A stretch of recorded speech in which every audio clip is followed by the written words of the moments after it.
What is reality? What best explains reality?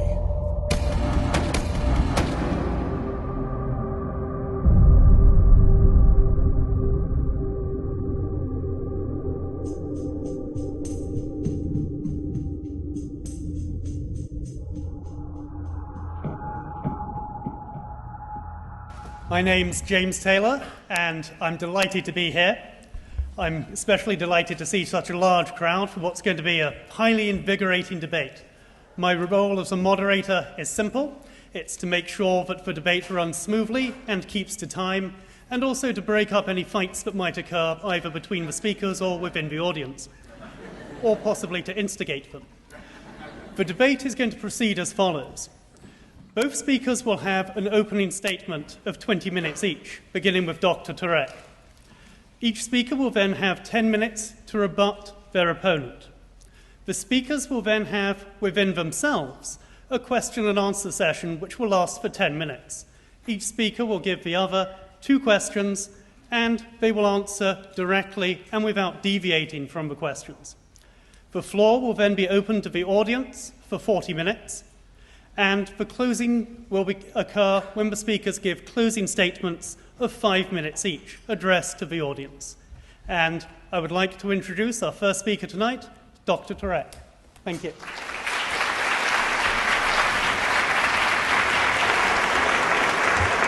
Thank you. Christopher and I debated a number of months ago at Virginia Commonwealth University. How many attended that debate or were somewhere else at the time? Just want to see if you're all listening. You're going to have to listen a lot over the next couple hours because I am going to try and summarize the first 200 pages of this book in the next 20 minutes, and that will require me to speak at about 20 pages a minute, but I can probably do it because I'm originally from New Jersey. I grew up in Neptune. Anyone here from the shore? Hey, forget about it. Unbelievable. Anyway, I'm going to go as fast as I possibly can. I speak at 150 words a minute with gusts to 350, so I'm going to move really quickly. If you can't keep up, no problem. The book is available, and I want to point out that all the proceeds from the sale of the book will go to feed needy children. Mine, all right? Just so you know, I got 3 kids. 2 of them are in college, so I need some help. Now, I'd like to thank, of course, Kendall Ackerman of the Protestant Bible Fellowship, and Kendall's around here. He is right down here. I'd also like to thank Michael Tracy of the Secular Student Association. Where are you, Michael? Right down here. And, of course, the College of New Jersey, and especially Christopher. Christopher is on the road a lot, so I appreciate the opportunity to get together again and discuss this incredibly important issue. Now, the debate tonight is this. What best explains reality, atheism or theism? Now, we're both trying to explain the world around us, so we both have the burden of proof to try and say why our worldview is the correct worldview. I have to show why reality is best explained by theism, and Christopher has to show why reality is best explained by atheism.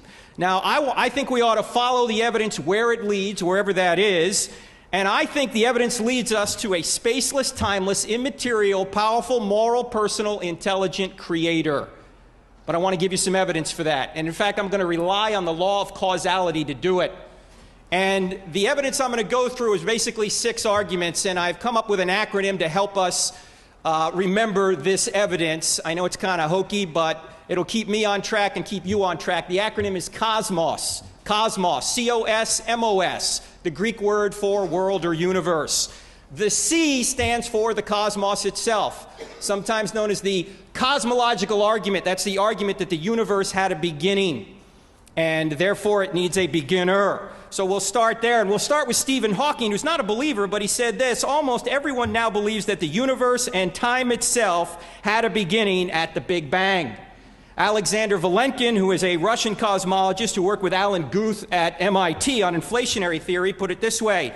He called it proof. He said, with the proof now in place, cosmologists can no longer hide behind the possibility of a past eternal universe. There is now no escape. They have to face the problem of a cosmic beginning. Now, why would he say problem? Because some physicists don't like where the evidence is leading. Now, Christopher even admits that the Big Bang is the accepted theory of the origin of the universe. On his book, or in his book, page 65, this is what he says. Now, what is this evidence that the universe had a beginning? Again, I'll give you one more acronym, and this is it. This is the acronym inside a C. It's SURGE, S-U-R-G-E, and this is all in Chapter 3 of I Don't Have Enough Faith to Be an Atheist.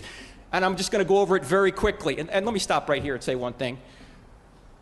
Christopher and I have debated before, and I read some of the comments that people make about the debate, and people will say, well, Turek didn't answer this objection, or Hitchens didn't answer that objection. We only have 20 minutes. We can't cover the waterfront. So I'm not going to be able to get to everything, but let me just go through this acronym very quickly. SURGE. S stands for second law of thermodynamics. The universe is running out of energy. If it was eternal, it would have run out of energy a long time ago. The U stands for the fact that the universe is expanding, discovered by Edwin Hubble in 1929, working at the Mount Wilson Observatory out in California. The deduction of that is that the universe, if we could watch it in reverse, would collapse back to a point of nothing. The R in SURGE stands for the radiation afterglow, discovered just about 30 miles from here by two scientists by the name of Penzias and Wilson. In fact, right over here in Homedale, New Jersey, where I used to run all my cross-country races, Robert Wilson and Arno Penzias in 1965 discovered the remnant heat from the initial Big Bang explosion, as was predicted by Hubble and his contemporaries. They won a Nobel Prize for Physics in this in 1978.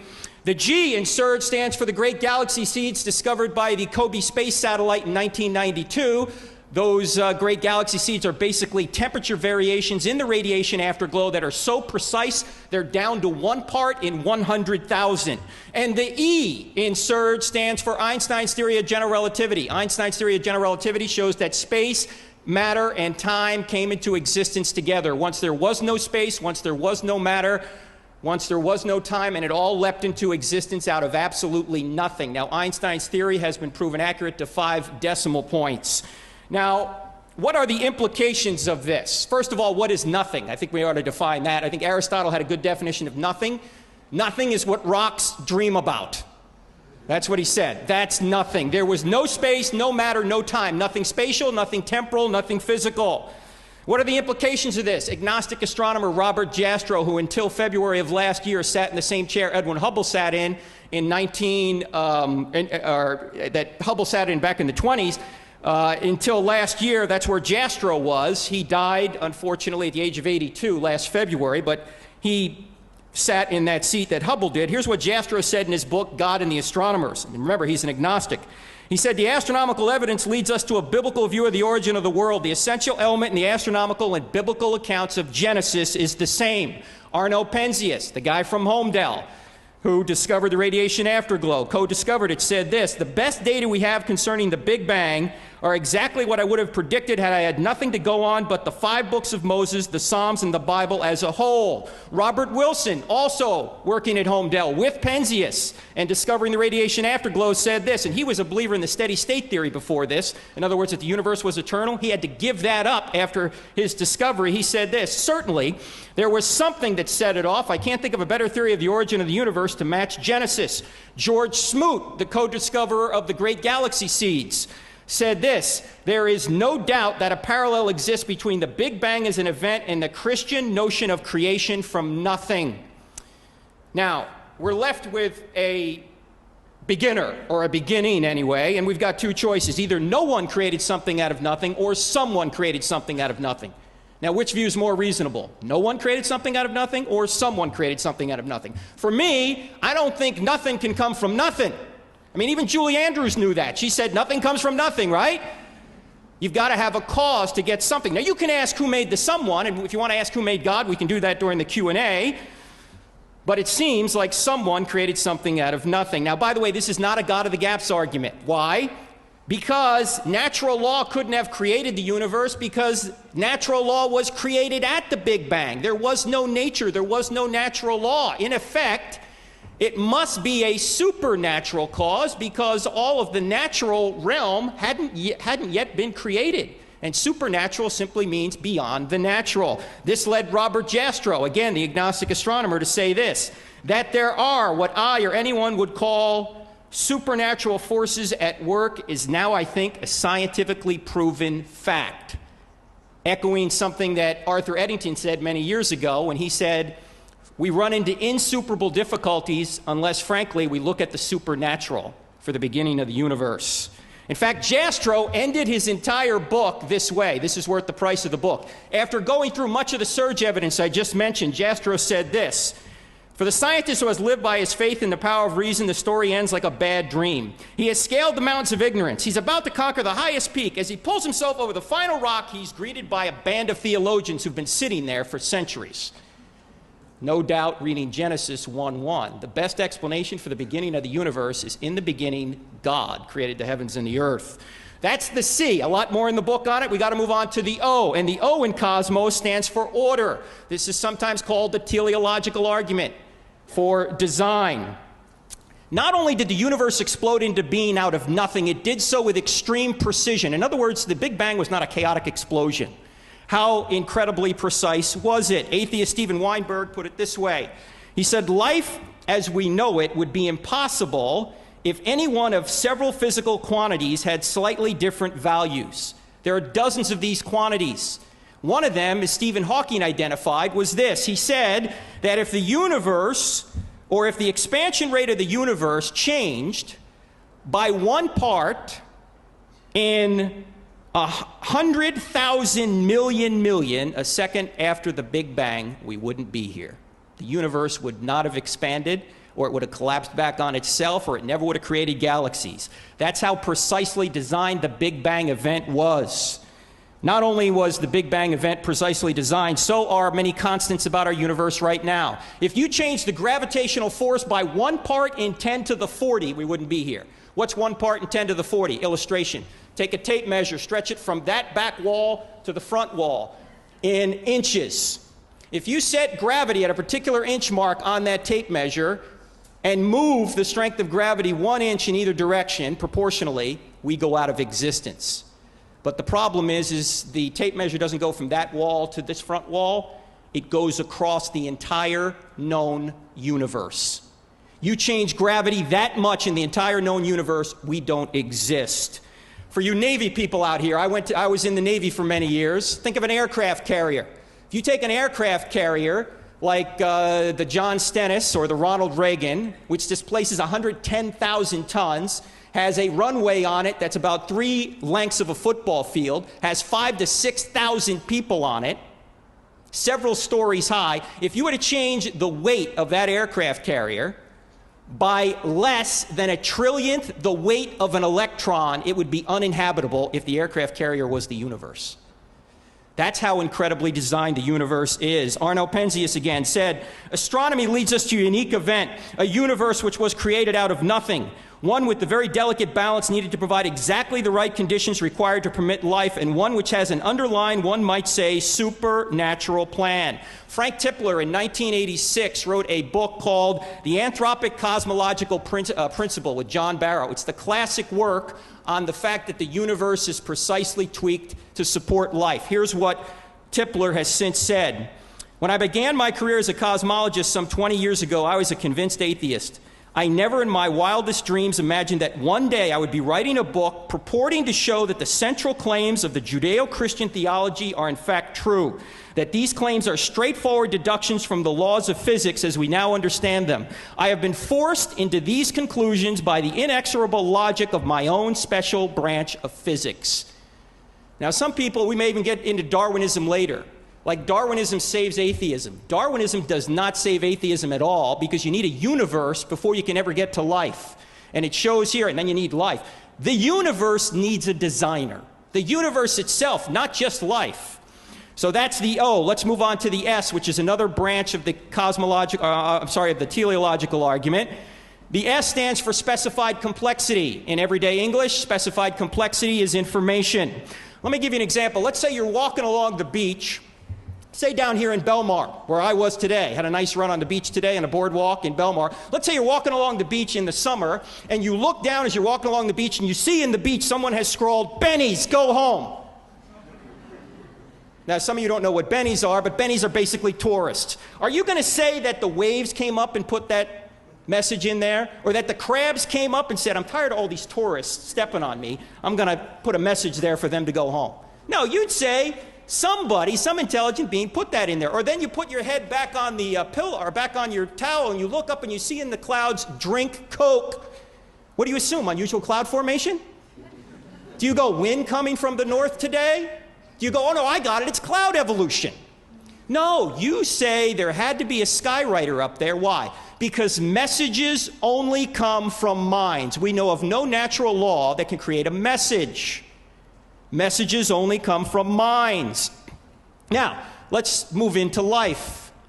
A simple, so-called simple, one-celled creature has 1,000 complete sets of Encyclopedia Britannica worth of information in it. 1,000, let's say 1,000 volumes of Encyclopedia Britannica in it in terms of its DNA. DNA. That much information in it. Now, to believe that that resulted by natural forces without intelligent intervention is like believing that the Library of Congress resulted from an explosion in a printing shop. I don't have enough faith to believe that. You have to have more faith to believe that that happened that way than to say that somebody put intelligence into it.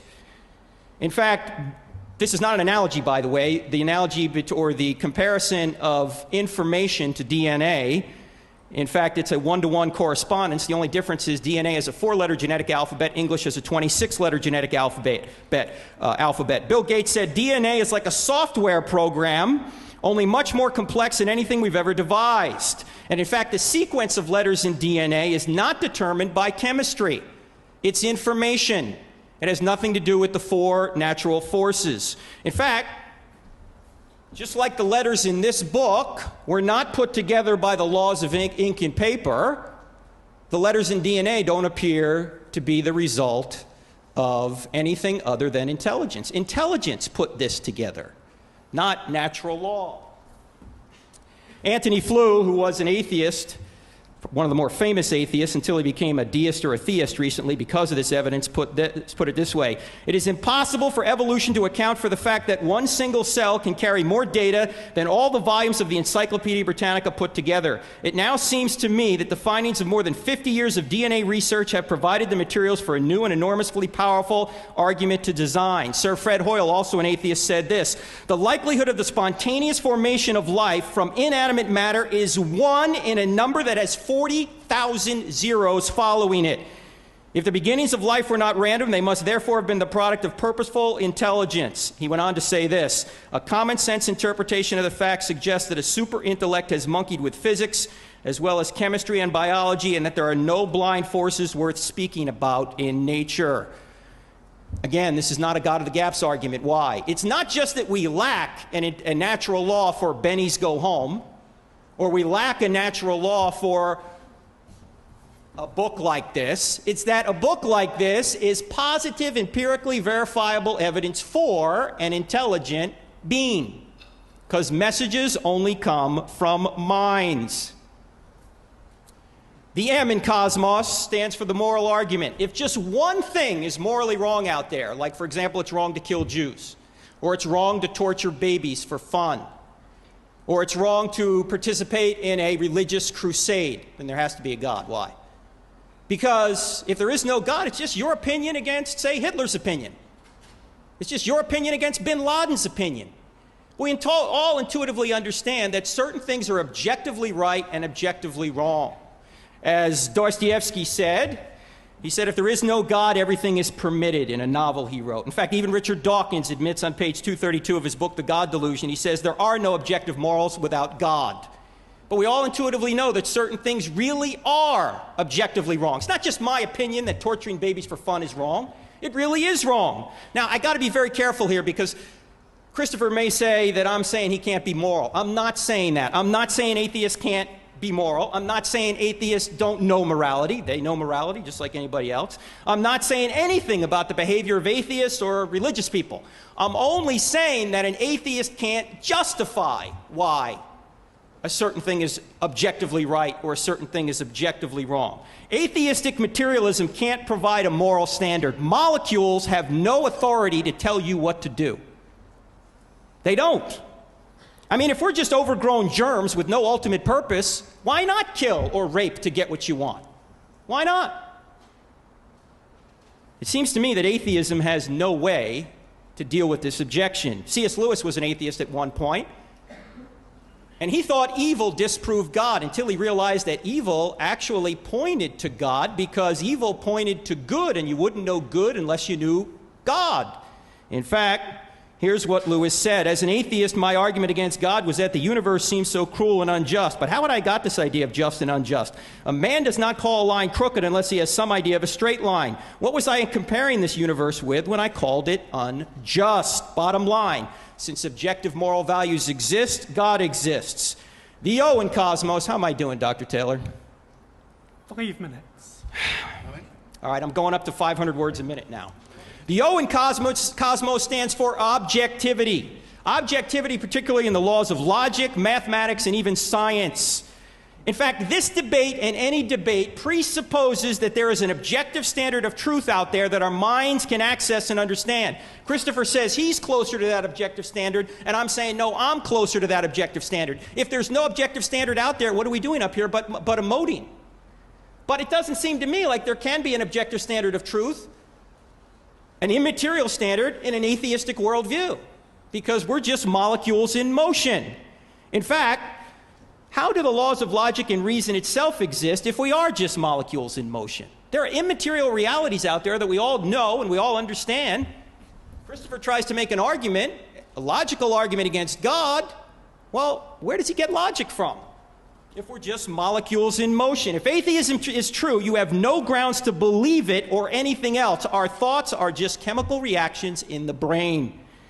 In fact, macroevolution doesn't help either, because macroevolution does not yield truth, it yields survivability. In fact, Dawkins points this out. He says, basically, that there's a gene or there's something going on chemically in us that makes more people believe in God. And you know what? When more people believe in God, they tend to survive better. Of course, Dawkins thinks that believing in God is false. So here's evolution trying to show people that they ought to believe in God, or that somehow gets them to believe in God, but the belief in God, according to him, is false.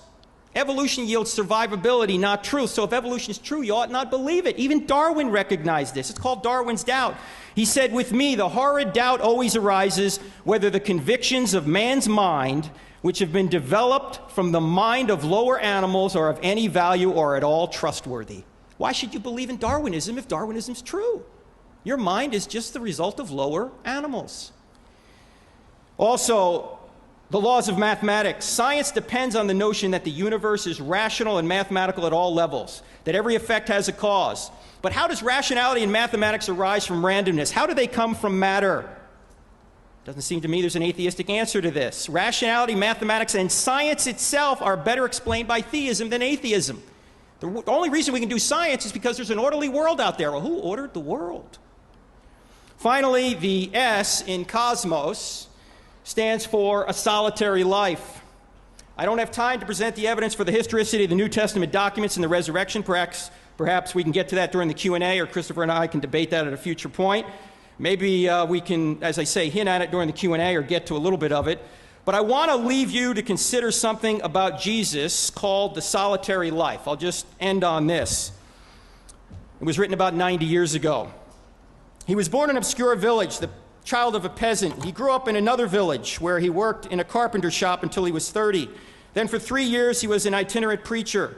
He never wrote a book. He never held an office. He never had a family or owned a home. He never led an army. He never traveled 200 miles from the place where he was born. He did none of the things that usually accomplish greatness. He had no credentials but himself. He was only 33 when the tide of public opinion turned against him. His friends ran away. One of them denied him. He was turned over to his enemies and went through the mockery of a trial. He was nailed to a cross between two thieves. While he was dying, his executioners gambled for his garments, the only property he had on earth.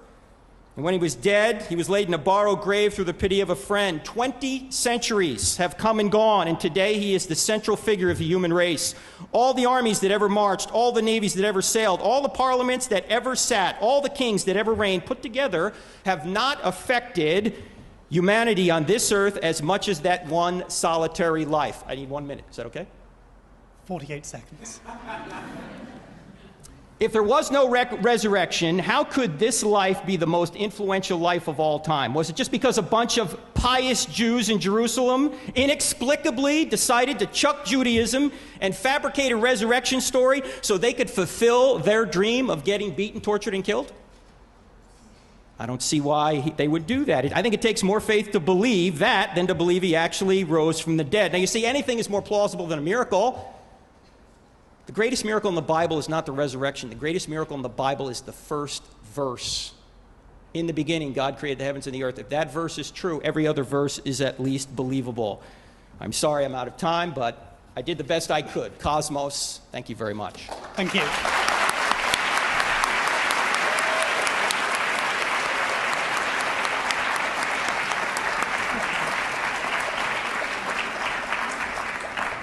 Now our second speaker, Christopher Hitchens.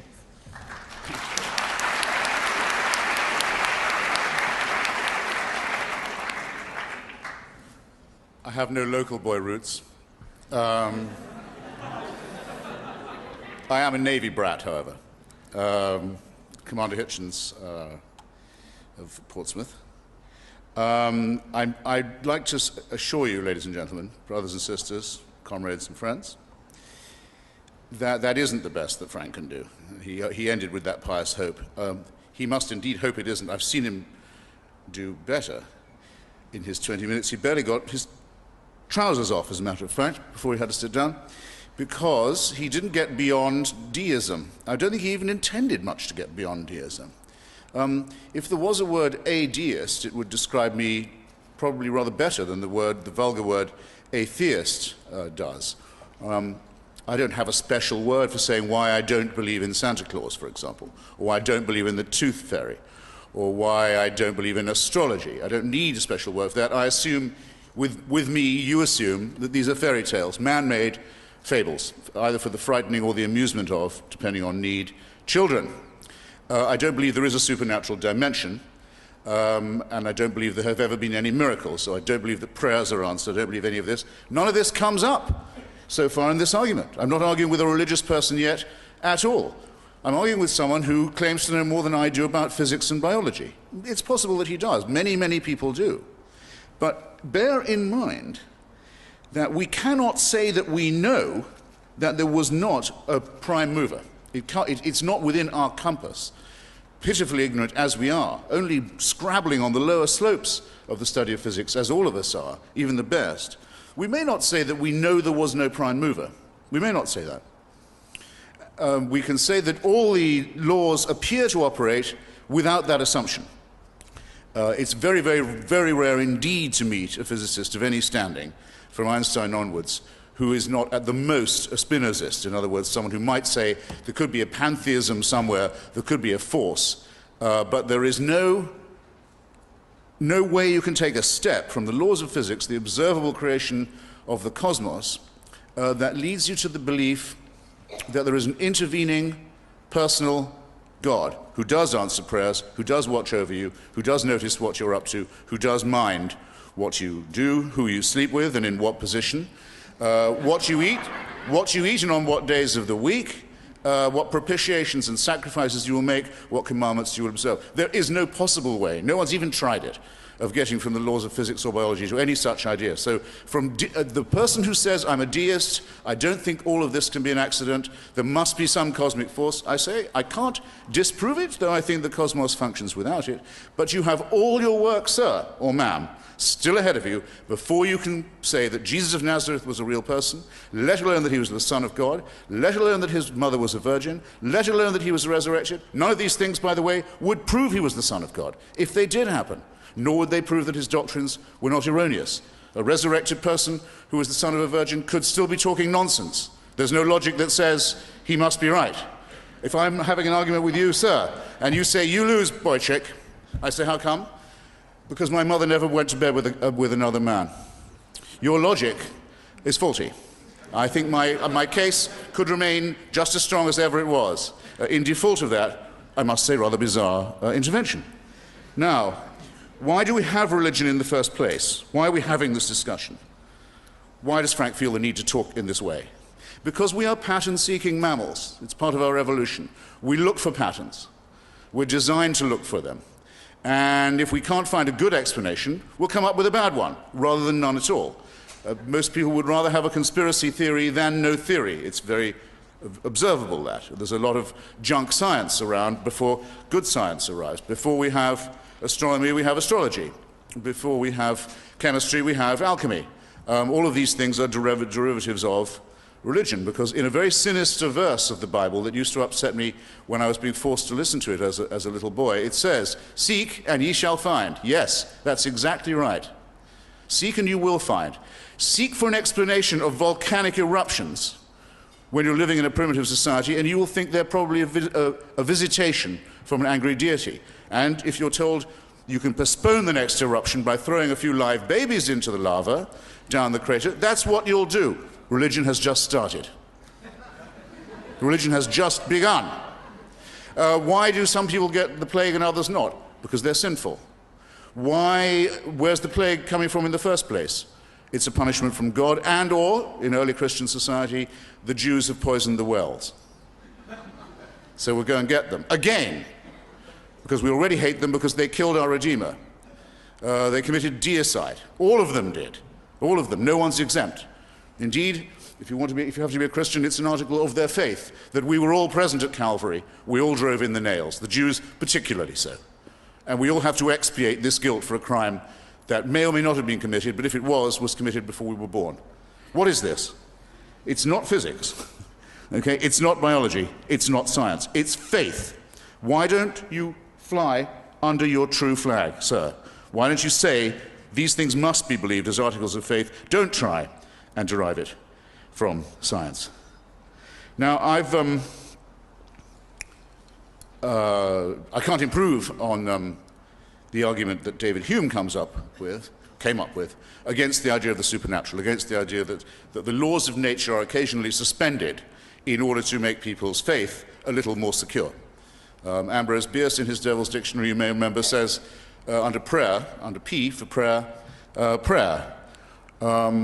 a request that the laws of nature be suspended in favor of the petitioner, himself admittedly unworthy. David Hume puts it a little more acidly than that. He says, if you see the laws of nature apparently suspended, perhaps a virgin's given birth, perhaps a leper has suddenly stopped being a leper, who knows what it might be, you know the sort of thing, you have to ask yourself one of two things. Well, actually you have to ask yourself both. Which is the more probable, that the laws of nature have just been suspended, or that I am under a misapprehension? That's if you are an eyewitness yourself to the morning. If you're hearing about it second, third, fourth, and fifth hand, you have to ask this question with redoubled and trebled and quadrupled force. And the likelihood is which? That the laws of nature were suspended, or that somebody maybe garbled, maybe a rumor got around. If you make this assumption, then nothing is mysterious about reality. Nothing is mysterious at all. It would explain why everyone seems to die and no one comes back. No longer a mystery about that. It would explain why some people are cured of leprosy and other even worse diseases if they go to the doctor, and if that doctor has access to certain kinds of drugs, but not if they don't. The great theologian Lancelot Andrewes, Archbishop of Canterbury, during the Black Death, wondered. He said, it seems odd to me.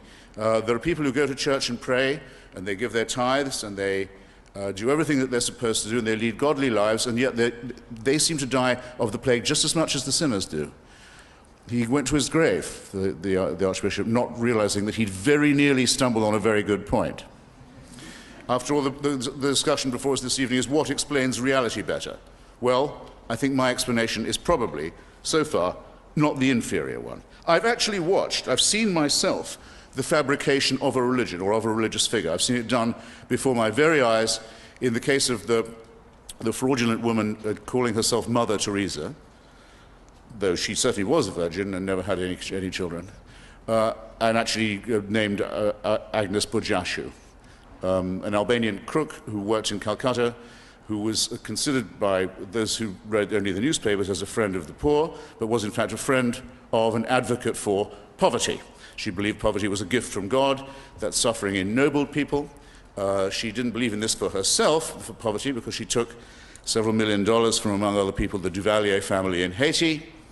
probably the most cruel deceivers and oppressors of the poor in the late 20th century, from the Charles Keating savings and loan racket in California, the so-called savings and loan scandal, from many, many other depraved rich persons, and used the money to build not a teaching hospital in Calcutta or a clinic, or for the relief of poverty, or hunger, or disease, or anything of the sort, but to build over 150 convents in her own name to found an order that would glorify and magnify herself. And that's where the money went. Since then, we are asked to believe by His Holiness the Pope, the lately named formerly named Cardinal Joseph Ratzinger, that because of an intercession by her posthumously, that a woman in Bengal named Monica was cured of a tumor just by praying and putting a picture of Mother Teresa on the swelling in her stomach. I can assure you that's not how tumors go away. Ladies and gentlemen, I can also assure you the last thing India needs is to be told that its people, when they're ill, should go to faith healers and shamans, and the enormous number of witch doctors, crooks and charlatans who there are in the subcontinent. Many people will die if they follow this kind of advice. And the doctors in the case have already testified before anyone else could be heard from that they understand perfectly what medicine they gave her, how she responded to treatment, how normal the disorder was, how predictable was the recovery. But you're going to be told quite soon from St. Peter's Square in Rome that this was a miracle and it fulfills the conditions for this terrible woman to be made into a saint. I watched every stage of this. I saw it happen. I went to Calcutta. I've talked to, interviewed people who were concerned in the miracle case. I was asked myself by the Vatican to come and testify against the ridiculous canonization and beatification of this woman. I know how religion gets started. And it gets started because we like our illusions and because the world, the realm of illusion, is very, very precious to us. But again, the matter for this evening is, does deism, theism, or atheism best explain reality? And once again, I don't think my explanation fails. How am I doing for time? 8 minutes. Bloody good. This question of the beginning of things is, of course, very important. And if you think that it must have had a beginner as well as a beginning, that it's not just a design or an apparent design, but it must have had a designer, you are only asking for another question to be asked, which is, who created this creator? Who designed this designer? Who fixed up this prime mover? Who was the prime mover for that prime mover? The common word for this in logic and some philosophy courses is it's an infinite regression. It doesn't really get you anywhere, but as I say, it wouldn't get you to religion, even if you could prove that there must have been a prime mover. It wouldn't get you to the worship of other human beings as if they were prophets or saviors or redeemers. It can't help you get there. You have to believe that as a matter of faith or not. You can't do it from physics. There's furthermore, I think, an almost insuperable ontological problem involved here. Suppose it to be true. Suppose that I concede it. Suppose there must be such a designer or an individual, an intelligence, something like a person that does this. How could I know it? Which person is smarter, sufficiently smarter, perhaps I should say, smart enough, smarter than me, smarter than anyone here, smarter, I dare say, even than Frank, to know this person and what's in his mind? I submit that it's not possible for another human being to tell you he knows this to be true, any more than it's possible for me to tell you, which I don't try and do, because I'm not unreasonable in this way, that I know it isn't true. But don't you see that there's all the difference in the world between my saying I can't know it and Frank saying, well, I can't prove it, because he wants you to believe it's necessary so that you will then become Christian. And I say that that's a leap that you simply cannot make, and you certainly can't make on the basis of evidence. And I think the religious would be much better to leave evidence alone where they don't excel, and to concentrate on faith, where at least they can claim some kind of monopoly. I'm not terribly impressed either by the argument that's advanced so often these days. Remember, all the Christian propositions were complete and absolutely in place. The resurrection, the healing of, excuse me, not the healing, the forgiveness of sin, all of these, the virgin birth, the fatherhood of God, the sonhood of Jesus, the Adam and Eve story. All of these things were completely believed and promulgated by the Christian church long before there was any knowledge of the Big Bang or of evolution. So what they're doing is essentially a reverse engineering job. Okay, now we do know these things, most of them established, discovered, published in the teeth of religious opposition. Now we know them, that proves we were right all along. God was even cleverer than we thought. This is just plagiarism. It's just borrowing from other disciplines to make it all come right. And if we're going to talk about beginnings, we'd better have a bit of a word about ends. Had we not? About the end, we know a great deal. We know, as Edwin Hubble discovered some time ago, that the universe is expanding at a very, very rapid rate. This is known as the red light shift effect. It was thought by most physicists that that wouldn't go on at the same rate for very long, that the rate at which everything was racing away from itself would diminish. The sort of Newtonian logic would suggest that. In fact, it's been shown very recently by a brilliant physicist named Lawrence Krauss that the Hubble rate is actually increasing. Things are flying apart much, much faster than we thought. Very soon, in fact, it won't be possible probably to see the red light shift or the other traces of the original Big Bang anymore. The end is really coming on us at an increasing rate of speed. So out of our something, to reverse the question that keeps being asked with such suggestiveness, out of our something, a great deal of nothing is coming. So who's the creator and designer of that, may I inquire? And meantime, as any astronomer can tell you, if you look in the sky at night, you can almost, without a telescope, see the Andromeda galaxy heading towards us. It's not very far off in astronomical time. The Andromeda galaxy is headed direct collision course with our own. We know that's going to happen. There's a lot of nothingness headed our way. And that's if we have time. That's if our sun does not swell up, burn out, our oceans boil, everything come to an end. In the meantime, which is a certainty to happen at some point, whether the other things happen before or after or not. So whose design exactly is that? How does it come that just in the tiny suburb of our bit of the cosmos, the little solar system that we inhabit, all of the other planets are either much too hot or much too cold to support anything like a life, as is true of great parts of our own planet? How is that? Some design, some designer. How is it that 99.9% of all the species that have ever been on Earth, ever, recorded, have gone extinct, as we very nearly did ourselves as a species in the very early dawning years of our existence in Africa, which has now been mapped. Very nearly went out of business altogether. Who designed that contingency? Whose plan and caprice is this? In other words, if you are to rephrase all these arguments of science and natural law and so forth, to assume that they work better with a God, you're just as badly off as you would be otherwise, because the same laws and the same processes still apply. You just say that they're set in motion by a designer. In that case, he's responsible for the extinctions, he's responsible for the diseases, he's responsible for the chaos, for the dead planets, for the swirling chaos of the other galaxies, for the expanding rate at which nothingness is headed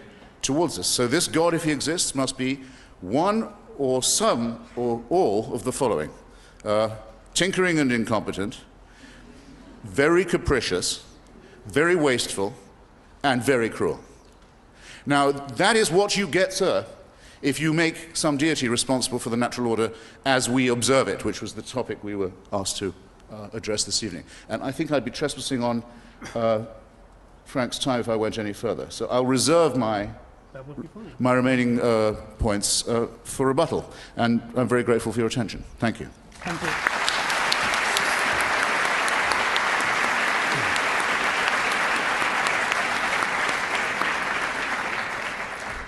Now, Dr. Turek has 10 minutes for rebuttal. Thank you. I wish I had an English accent. Let me try and go down many of the things Christopher said. He said, I just proved deism, not theism. Notice the creation of life is not a deistic concept, neither is a resurrection of Christ a deistic concept. But I might ask Christopher later if he's a deist now. That would be good. He said he doesn't believe in miracles primarily because of David Hume. But I think Hume's argument is discredited. Hume said that the evidence for the regular is always greater than that for the rare, so you ought to always believe in the regular. The problem with the argument is, with that premise of the argument, is that the evidence for the regular isn't always greater than that for the rare. In fact, if Hume were here today, he would believe in the Big Bang. And that's a singular event. It hasn't happened over and over and over again. It's not the Big Bang, bang, bang, bang, bang, bang, bang theory. It happened only once.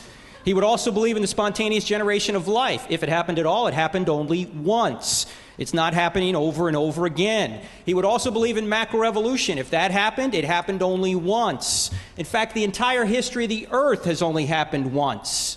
So to say that the evidence for the regular is always greater than that for the rare is not so. In fact, if Hume were consistent, he wouldn't believe in his own birth, because it only happened once physically.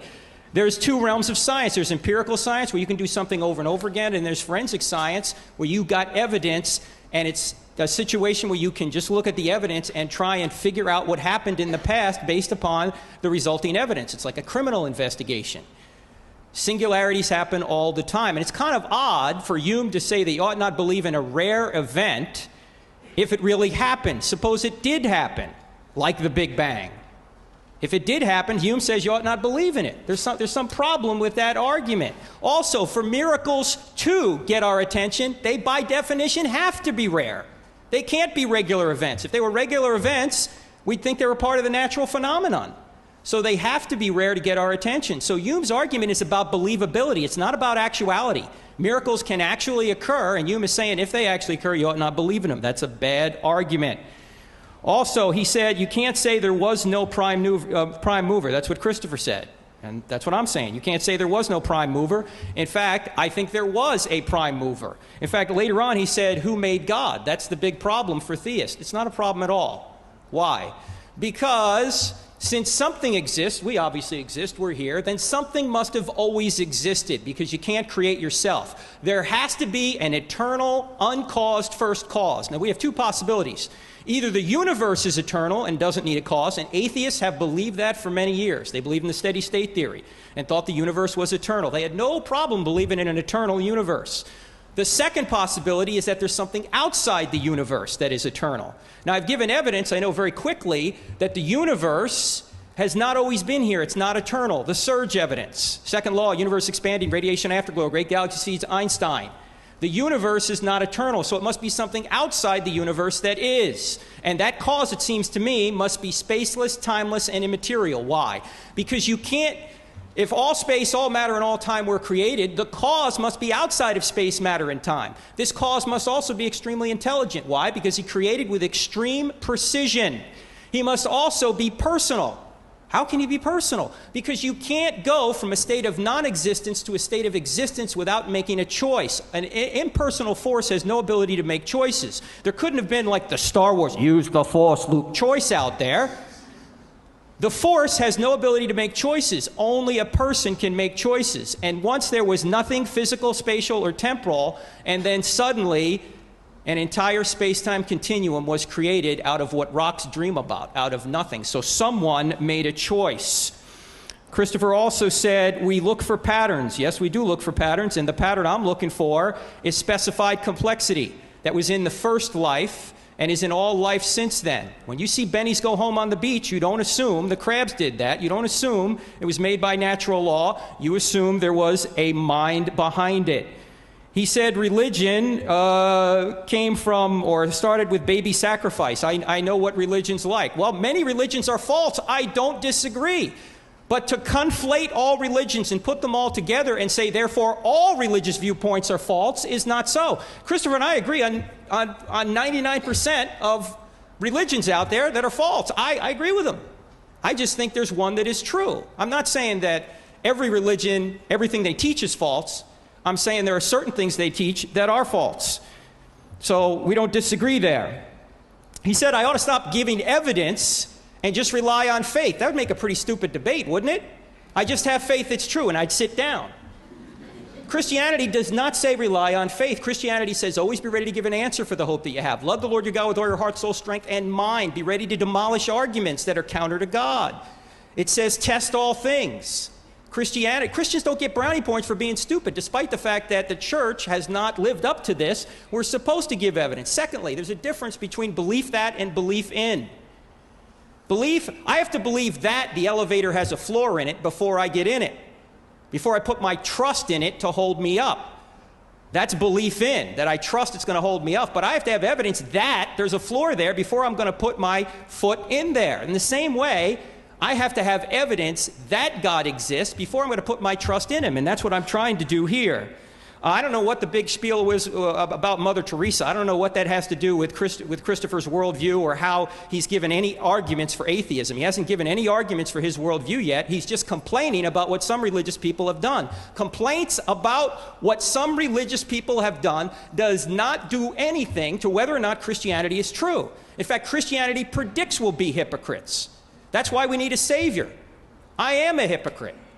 But that doesn't mean that Christianity's false. Christianity's based on a person, Jesus, who was perfect. I'm not. That's why he had to come.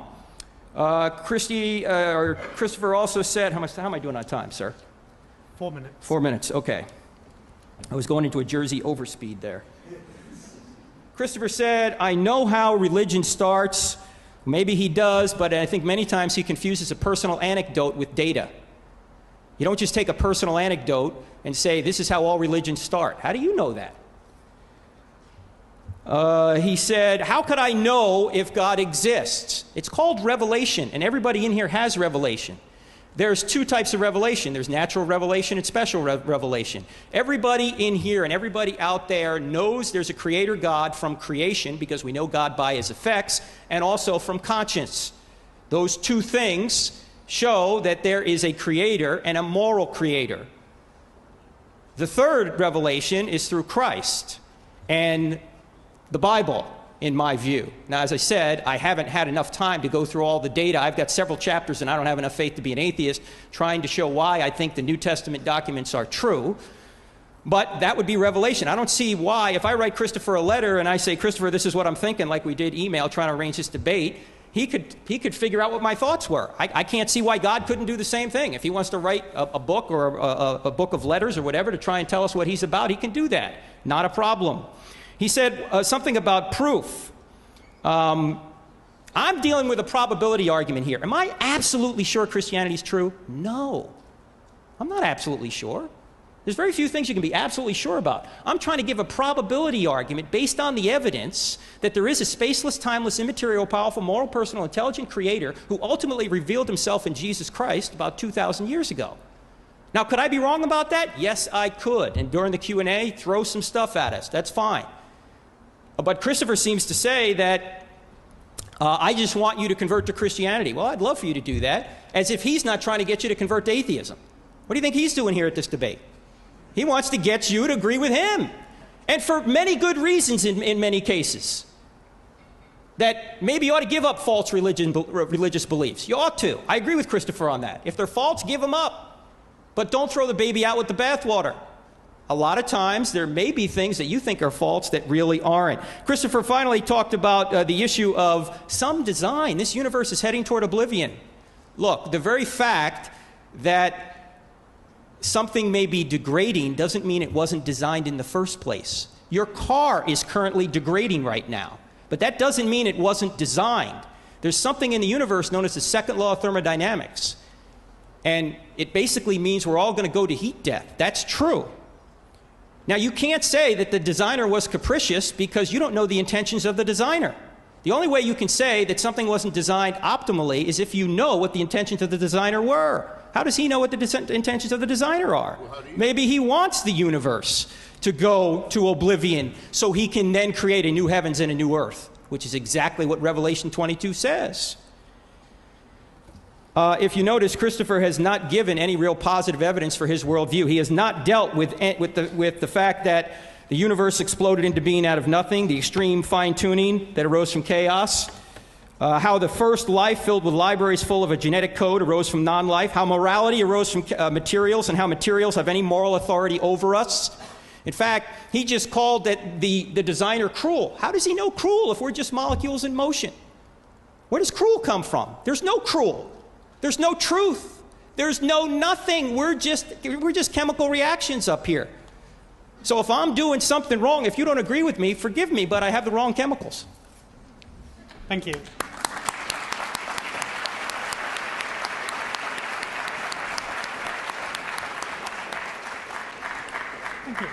Well, first of all, there's obviously no equivalence at all between what I want to persuade you of and what Frank wants to persuade you of. I don't say if you believe with me in Revelation, you can be saved and your sins taken away from you. Nor do I say, as Christians tend to, if you're quite free to disagree with me as long as you're willing to go to hell. It's just not the same. I don't menace people in that way, nor do I give them false promises. Neither the blackmail nor the bribery exists in my argument. I just ask you to think for yourselves and consider the evidence. And if you do that, I should have done this in my first set of remarks. Let's just take these graffiti on the beach. This is one of the oldest arguments in the business. It originates from a long discredited book by a Cambridge clergyman called Paley, who wrote a book called Natural Theology. He said if you are an Aborigine walking along a beach and you come across a gold watch ticking, you know not anything about what it's for. You have no idea what it's for or why it's there, but you know it's not a vegetable. You know it's not a rock. You know it hasn't occurred in nature. It must be there for another reason. Someone must have made this. Perfectly decent point to make. But the organisms such as ourselves are not mechanisms. They're not wound up. They're not jammed together in this way. And if any of you will cast your eyes over any work about the Darwinian alternative explanation for this, the best is actually called The Blind Watchmaker. It's by Richard Dawkins. You'll see that it's perfectly intelligible and well understood and has been computer modeled now to the satisfaction of 99% of all readers in the matter, that we know what the building blocks of existence were and how very, very long and haphazard, with so much extinction, 99% of all species, so much adaptation, so much hit and miss, that it was all put together. There's no mystery about it. The non-theistic, the non-deistic view does describe this reality and has more or less mastered the description of it. If you, no, I've brought the wrong page of what I wanted to say. If you take the opposite view, here's what you have to think. Francis Collins, who did the Human Genome Project, reckons that Homo sapiens, he's a great believing Christian, by the way, Dr. Collins, great man. Homo sapiens has been on the Earth for at least 100,000 years, our species. Not very long. Some think it may be as many as 250,000 years. Richard Dawkins thinks it could easily be 200,000 years. I don't particularly mind. I'll take the low end. Let's take the Christian Dr. Collins' view that we, our own primate species, has been around on Earth for 100,000 years. Now, if you don't take the view I just offered you, the anti-Paley view, here's what you have to imagine. That for 98,000 of those years, humans were born, most of them actually not succeeding in being born, because a good percentage, maybe more than half, would have died in the experience of being born, would have died in childbirth, many of them taking their mothers with them. Life expectancy for the first 50 or 60 or 70,000 years or so, actually the first 80,000, of not much more than 25 to 30 years. Mysterious, terrible plagues and diseases and pains. Inexplicable, unanalyzable, incurable. Terrifying events like tidal waves, volcanic eruptions, purely scary. No idea where this is coming from. Fear and trembling. As if that's not bad enough, the prefrontal lobe is rather small of this species. The adrenaline gland is rather bigger than it needs to be. There's a lot of fighting. There's a lot of conflict. There's a lot of warfare over territory, over food, over women, even more casualties, even more suffering, torture, enslavement, all of this. And for the first 98,000 years, heaven, the designer, watches this with perfect indifference as a spectator. And then around 2,000 to 3,000 years ago thinks, this won't do. We better intervene. These people need a revelation. In fact, they need a savior. So we'll send them one, but we'll send him or her or whoever to the most remote and illiterate and superstitious part of the Middle East. And then we'll see if the news can spread from there, and if anyone will believe it if it's written down. Well, they got the last bit right. People are willing to believe that. But I ask you what it is to believe such a thing. Now, 100 years ago, I couldn't have made this point because we wouldn't have had the information on which to base this supposition. We wouldn't have known that something like that is what you'd have to believe. But remember, long before any of this evidence was available, the Christian worldview was already well in place and completely and perfectly believed. So if you believe that any of these beliefs are derived from or originate in a study of evidence, so much the worse for you, because you've just been assured by Dr. Turek that that's not the case. It comes from a faith in revelation. Don't confuse it with evidence. Now, one of the things that atheism is much better at describing in the real world than theism is this. Why is there so much warfare between the faithful? Frank has just told us that 99% of all religions he thinks are bogus or phony, which must mean also, by the way, that they're evil, which is quite a big admission for him to make, because if someone goes around preaching a bogus and false religion, they're not just giving bad information, they're spreading wicked delusions and trying to get people to believe in awful things. So those who say that you can't have morality without religion have suddenly had to make a rather large concession, have they not? That 99% of it is just dead wrong. Now, our view of this is that it's not surprising. It's just what you would expect if religion was man-made, and if it fluctuated depending on the level of culture and climate and other things around the world. Religions would keep on being made by men, and there have been literally hundreds of thousands of gods whose names we know. Many of whom have now been forgotten or are no longer worshipped. Well, there are three conceivable explanations for this, or accounts of it, shall we say. One is that all of these religions are true, one is all of them are false, and one is that only one of them is correct. Well, clearly the first option isn't available to us. They can't all be true. According to Frank, one of them is. It's Christianity. Do you know how many versions of Christianity there are? Mutually incompatible, excommunicating each other, describing each other as Antichrist? Would you like me to list them? I bet you if I asked him, he wouldn't say Mormons were Christians. And a Mormon wouldn't think that he can be saved either, because he doesn't believe in Joseph Smith's revelation. And the Pope of Rome, the Bishop of Rome, says that the Roman Catholic Church is the only way to salvation. It's the only true church. The others aren't really Christian at all. So all you're doing is multiplying that difference again, whereas the obvious, the clear, the lucid answer is staring you in the face. It's available to all. There's no mystery to it. This stuff is man-made. No shame in that, I would say. No shame. I mean, after all, so in my submission are our morals and ethics man-made. It's common to us as a matter of human solidarity to know, without being told by revelation from Mount Sinai, a location that's never been discovered, by the way, that a group of primates that thought that murder, theft, and perjury were okay would not evolve very far, or live or survive very long. It just wouldn't happen. We have a duty to each other, and we better understand it or die. There is no society that hasn't made or drawn this conclusion. Societies that fail to, that practice things like cannibalism and incest, literally do die out. They don't survive. They don't adapt. They don't evolve. They don't make it. Again, no mystery, but to say that without God we wouldn't know, and that without God any evil we did would be thinkable, is the precise reverse of the case. I put it to you, ladies and gentlemen, brothers, sisters. Is it not rather the case that with God everything is permissible, that once a primate believes he has God on his side, that primate is capable of anything? The suicide bombing community, more or less 100% religious. The genital mutilation community, practically 100% religious. The injunctions and warrants in the Bible, in the text itself, for slavery, for genocide, inescapably right there, and acted upon, and in the name of God, by primates who thought they had God on their side. It is when people think they are God's appointed or anointed that any kind of wickedness is possible. Let me ask you, rephrase it and ask you the question in reverse. Can you, sir, or can anyone here, name a moral or ethical action or statement that could be made by a believer, a moral or ethical statement or action, made or taken, uttered, that couldn't be made or uttered or taken by me as a non-believer?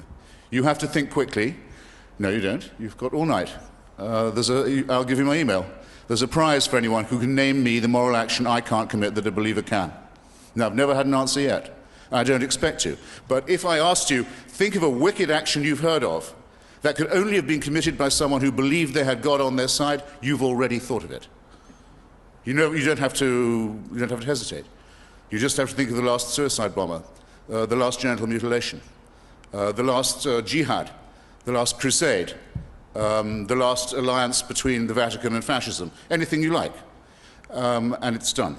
So it's an insult to be told that without superstition and without the supernatural, we wouldn't know how to treat one another well, we wouldn't know the difference between right and wrong, we couldn't perform a right action or utter ethical remarks. It's a degrading insult. It makes us serfs. It makes us slaves. It makes us people dependent upon a celestial dictatorship that cannot be altered, that watches us while we sleep, whose verdicts cannot be challenged, who can convict us of thought crime. In my judgment, the emancipation of humanity, which has taken a very great deal of time, just as the expansion of our life expectancy had to be worked on very hard. When it was left just to God to decide these things, we didn't live very long, couldn't cure any diseases, and didn't know that our planet wasn't the center of the universe. But once this emancipation has begun, I think it's unstoppable. And the emancipation of humanity begins when you throw off the idea that you live in a celestial North Korea and that only a dictator can give you permission to think or behave well or act morally. Thank you. Thank you.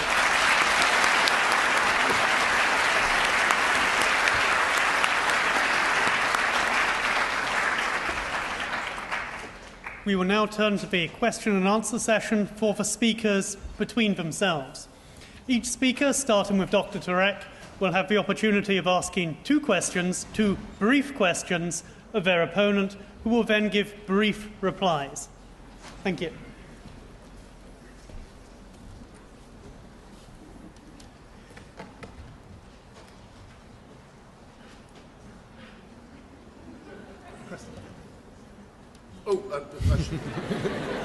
Sorry. I suppose if I can't be erect, I can at least be upright.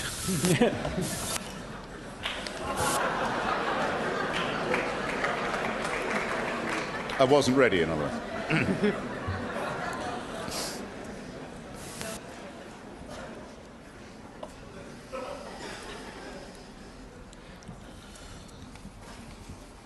Christopher. Sir. I gave evidence the universe had a beginning, and it did so with great precision. I'd like to ask you a question that I think Leibniz brought up many years ago. If there is no God, why does anything exist? We both have this Navy background. Yes, sir. In Portsmouth, where I'm from, there's an old story about a young man taking his captain's examination before a board of admirals. And they say to him, right, your ship is on a lee shore, it's being driven by whatever wind towards the rocks. What are you going to do to get out of this terrible position? He says, I would pile on an extra sail and pull the stern hard to starboard and hope by this means to escape to save the ship. And they said, well, going very well, but there's the wind is still blowing, the gale is coming at you still, and the rocks are getting nearer. Now what are you going to do? So I put on more sail and keep the helm hard down to starboard and maintain this position. But yes, but the wind is still blowing you, and the gale force has increased, and the rocks are getting near. Now what are you going to do? And he said, well, I'd cram on extra sail and keep the helm hard down to starboard. One of the admirals with rather red-faced exasperation at this point says, where are you getting all this extra sail from? And the young captain says, well, the same place you're getting all that extra wind from. Now, either a priori you believe in a creation story, or you do not. I'll just have to say it. I'm one of those people who's meant by Pascal when he says he's writing his pensée to those who are so made that they cannot believe. You have to include me in that. I don't believe in a creator. I don't believe I'm supervised. I don't believe that a being set the universe in motion, and I don't know. Then how is it set in motion? And I don't know any physicist who does, and I'm not a physicist I quoted myself. a lot of them already. If you and I had been having this argument in the 18th century, you'd be saying that I should recognize Jesus as my personal savior, and you wouldn't have heard of the Big Bang. I would have heard of... And you don't convince me... What does that have to do with the question? I'll just have to say this. You don't convince me that there's any connection between your faith and any scientific observation. There's a difference between but proof and persuasion. I'm not here to debate physics, and I'm not competent to do so. Okay, so you don't have an answer for that, how the universe came into existence out of nothing. No more than you do, no. Let's move to the second question. If all space, all matter, and all time had a beginning, the cause must be outside You of don't space, know how matter, it and happened, time. and neither do I. Okay? Well, now this is important, Dr. Taylor, because in his book, Christopher Hitchens on page 70 says that he knows that this happened without God. That's what you said. It works without God. So how does it work without God? No, I'm sorry, I think you must be quoting my quotation from Laplace. Am I not correct? No. Page 70. Laplace says it works without that assumption, yes. Here's what you say. You say, however, and critically, we can now do this while dropping, or even if you insist, retaining the idea of God, but in either case, the theory works without that assumption. So how does it work without that assumption? I'm repeating, first, as you'll notice, I say you can retain the idea if you like. It has no explanatory value. But it works without the assumption as well as it works with it. How does it work without? And I'm referring back to what the great astronomer and physicist Laplace said when asked by the emperor, when he'd shown him his working model of the universe, and the emperor said, well, there doesn't seem to be a God in this. Laplace was centuries ago, Christopher. We've advanced in physics since then. We know other things. Laplace said, Your Majesty, it works without that assumption. I'm simply re-quoting him, and I'm saying, and you can retain the idea if you like. You're not going to convince me, and I don't think you've convinced anyone in the audience, that you know very much more about the origins of the universe than they did. It's an implication. And that would be true even if you knew more about it than I do, which you may well. Mr. Hitchens, Yes. would you like to ask a question of Dr. Turek? Yes, I'd like to ask him what kind of Christian he is, and who are and who are not Christians in his view, who claim to be. I'm a non-denominational Christian. I believe that anyone who believes that Jesus died and rose again for their sins is a Christian. As simple as that. So it doesn't matter to you whether someone's a Catholic or a Mormon? Well, No. Mormons don't believe what I just said. Mormons have a works theology. Catholics, there's a debate over whether Catholics have a works theology. Recently, Benedict has said no. So, yeah, that's fine. Am I allowed to ask, without cheating, to rephrase the question in a different way, very crisply? Very crisply. Suppose I was a baby being born in Saudi Arabia now. Would you wish me to be brought up as a Wahhabi or as an atheist? Absolutely an atheist. I'm with you on that. Good. Okay, thanks. Wouldn't you? Wouldn't I? Were you seriously asking me? Second question. Please be brief. Be brief. Be brief. And for response, please be brief. Oh, obviously. You mentioned that you have all these moral issues with Christianity. Where do you get your morality from if we're just molecules in motion? What is morality? Who says we're just molecules in motion? You're a materialist. What else could you be? We're fairly highly evolved primates who have an innate need for and recognition of human solidarity. You can call that morals if you wish. I think I would. It's only good people, but a lot of people, they say made in the image of God, are born as psychopaths and sociopaths. They don't feel this need. Indeed, they enjoy violating it. I don't know where that fits in, particularly to God's plan, but it's been put like this. Left to themselves, good people will do as much good as they can. Wicked people will do as much ill as they can. If you want to get a good person to do an evil thing, you make them religious. What do you mean by good? Where does good come from? Dr. Turek, I believe that would be a third question, and we have two. Well, it's... Same place as I'm trying to get him to answer the first question. Sir, my sail is coming from the same place as your wind. My sail is just a bit more solid, that's all. You don't want any of my wind. I I'm would from politely Jersey. decline. Mr. Hitchens, another question. Final question. Is it not the case that the spread of Christianity, about which you spoke so warmly and affectingly in your opening remarks, attributing it to the innate truth of the Bible story, was spread by that means, or because the Emperor Constantine decided to make Christianity the official religion of the Roman Empire? Which, in your view, contributed more to the spread of the faith? The Holy Spirit. I rest my case. Thank you for that very brief answer. Now we will turn the floor over to the audience, and I believe there are ushers in the room. with microphones. Excellent. Frank, I had a quick question. Just to be clear something, you said that only intelligent creatures can create something, correct? Intelligent beings. I said that specified complexity requires a mind. It requires intelligence. Right, well, either way, why is God a man? Why don't you see God as a woman? Why do I see God as a woman? Oh, yeah. Why don't you see God as a woman? Women many are men birth do givers. do see women as gods. I understand that, but I'm just taking from the Christian theology that he's referred to as a man, but since God is spirit, he doesn't have a gender, and we don't call him an it because he's not an impersonal force. So the only two categories we know are men and women. So we attribute man or a male God, and he's referred to as father in the Bible. But you notice that Jesus kind of had some qualities of a woman too. On one hand, he's saying, "Woe to you, scribes and Pharisees." On the other hand, he's saying, "Consider the lilies." So he kind of had both going there. He's saying consider the lilies when he's telling people they don't need to work, they don't need to practice thrift, they don't need to care for their families. That's not exactly a womanly thing to be saying. C.S. Lewis is quite right on this point. Unless he was the Son of God, all his preachings are not just rubbish, but evil rubbish. And he wasn't the Son of God. Incidentally, to enable as many people as possible to speak, and there's a lot of people who wish to speak, please, we will restrict you to no follow-up questions. So ask a question, the speaker will respond, and then we will move on. Thank you.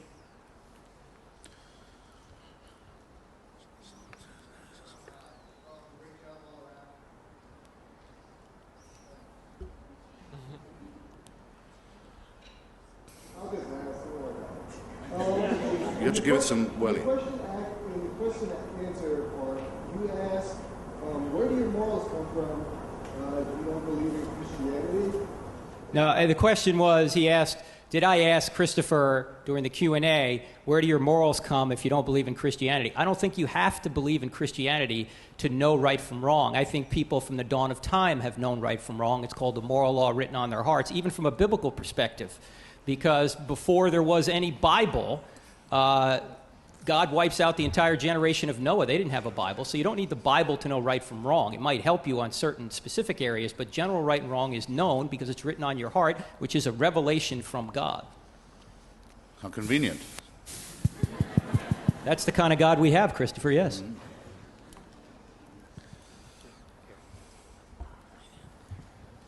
Frank. Yes, sir. First of all, how can you completely discard all other religions? Have you looked into every single one, made sure that none of them make as much sense to you as Christianity? And in addition to that, don't the Muslims also believe Jesus to be maybe not the savior, but a savior in general? Does that make them kind of an offshoot of Christianity, which they technically are?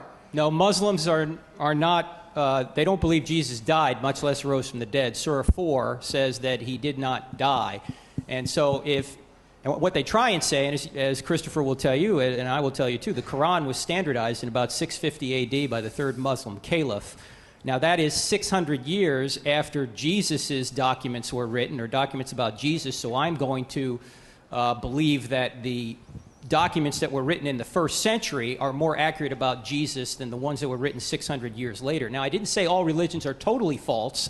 I said most religions have some truth in them, but you wouldn't believe in them. I'm saying where they deviate from what I think is true, which happens to be the Bible, and the reason I think the Bible is true is, I'd have to go through a whole argument here, but that's what we do, and I don't have enough faith to be an atheist, because I think miracles confirm that Jesus really was the Son of God, and if he really was God, then whatever he teaches is true, and he taught the entire Old Testament was the Word of God. He promised the New Testament, and the documents that we have now are what the followers of Jesus wrote down. So anywhere they deviate from the Bible, I think they're wrong. Well, not the least of the vices of the Quran is that it's largely a plagiarism from Jewish and Christian predecessors. And what it says about Jesus is that he may have been a prophet. By the way, the Quran says that he was born of a virgin, which is only said in one book, I think, of the New Testament. But that he was not crucified, the Jews conspired to have someone else crucified in his place. So the question of resurrection doesn't come up. But if you look in the Christian Bible, you hit with just as many difficulties and contradictions as that. As I say, only one mention of the virgin birth, only one gospel that says that the Jews asked for the crucifixion to be inflicted on them to the ultimate generation as a crime. Two different accounts of the genealogy of Jesus. Only one mention of the flight into Egypt, not mentioned in the other gospels. Only one mention of the earthquake that accompanied the crucifixion, which is contained in no other story or record kept in the greater Jerusalem area. Only one that says that the graves all opened in Jerusalem at the time of the crucifixion, and everybody was resurrected, and all the graves were emptied, and people climbed out of them and greeted their old friends in the street. Another thing that you'd think would have attracted the attention of chroniclers if it had occurred, as well as seeming to make resurrection a rather trivial and commonplace and everyday occurrence. Anyone who believes that this stuff isn't man-made has a great deal of explaining to do. Can I follow on to that, By just all briefly? means. Certainly. Christopher, you're a journalist, and I might add a good journalist. I enjoy many of your articles. When you write an article about a particular event, and three other writers write about that same event, do you expect them to say all the same things? No, very much. I say this good. in my book.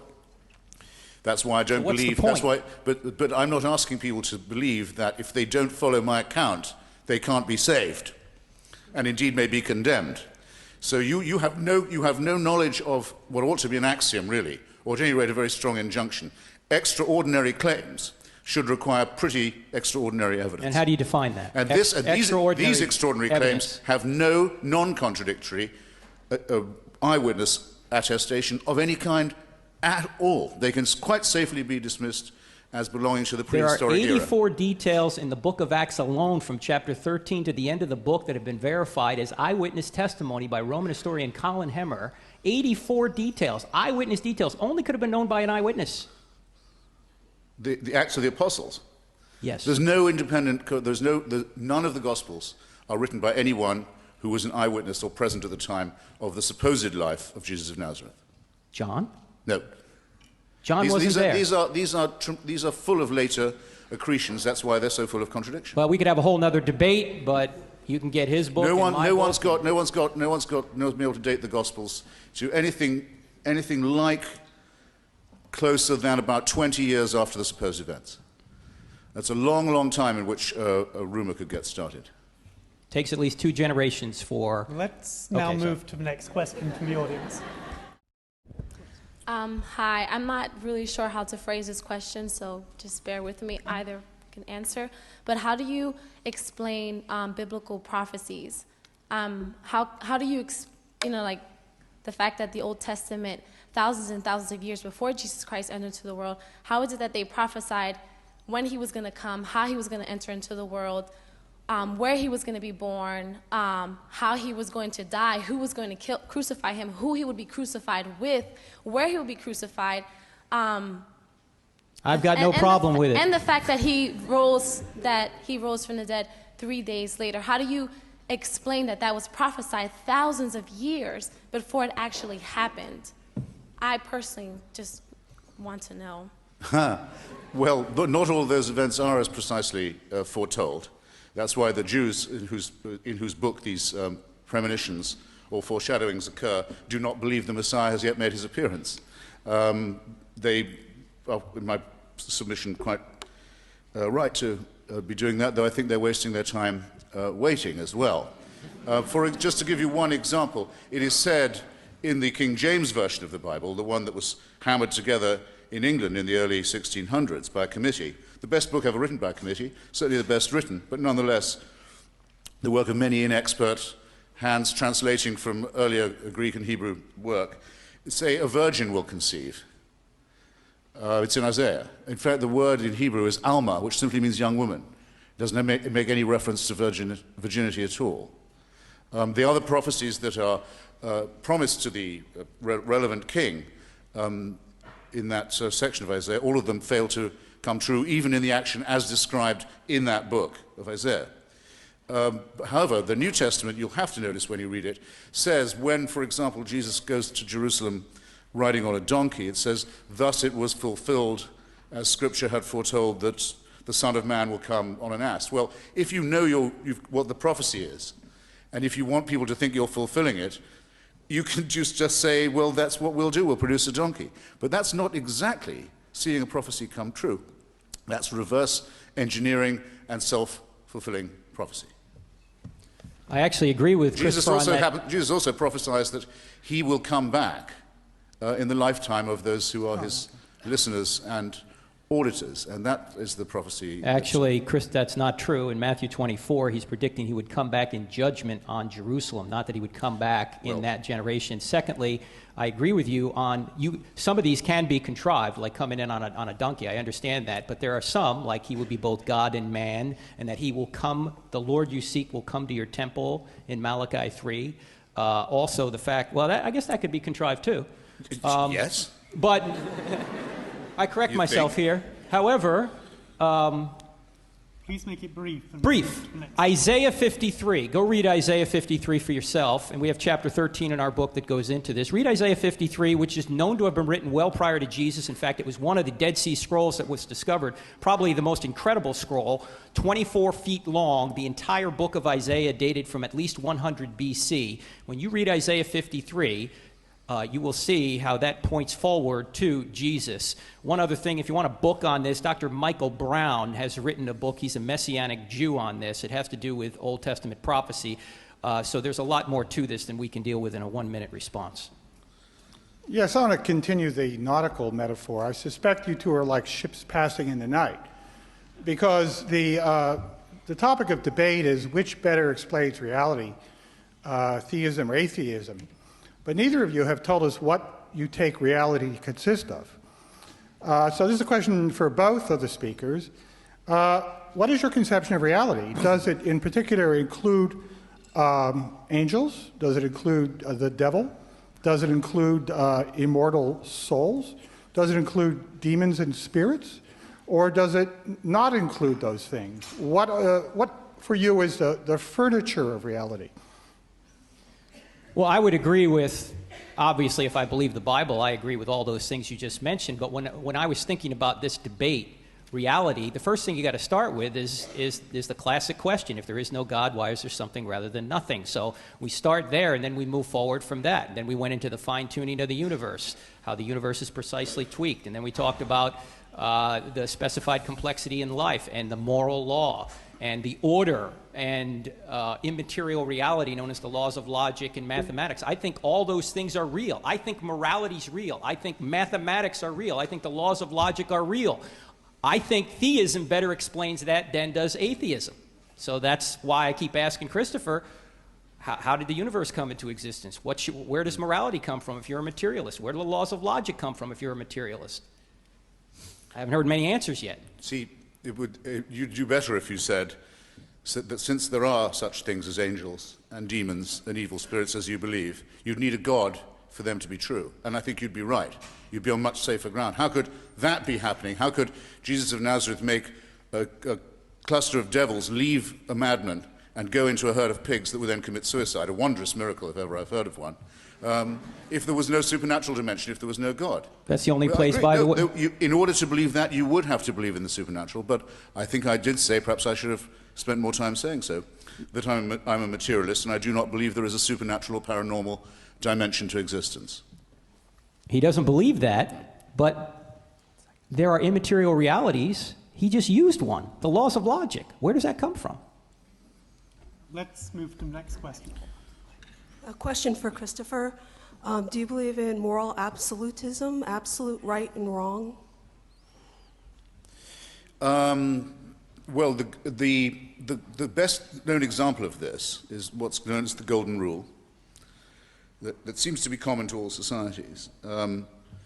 It long predates Christianity. It's certainly said by a version of it by Rabbi Hillel, Babylonian rabbi, and it's findable in the form of "don't do to someone else what would be repulsive to you," in the Analects of Confucius. And most people think of that as being, so to say, intelligible, absolute, and a basis for morality. The difficulty with it is, and the reason why I am in doubt about absolutism, is that a law like that is really only as good as the person who's uttering it. After all, confronted with Charles Manson Am I supposed not to do to him anything I wouldn't want done to myself? Self-evidently absurd. So fortunately, we're given a sense of proportion and of self-preservation, along with, or I just said we're given it. You know how people talk. How sloppily one can suddenly speak. We have, by trial and error, learned the value of a sense of proportion, along with the need for human solidarity. After all, it's only in the English version that the Ten Commandments say, "Thou shalt not kill." In Hebrew, it says, "Thou shalt do no murder."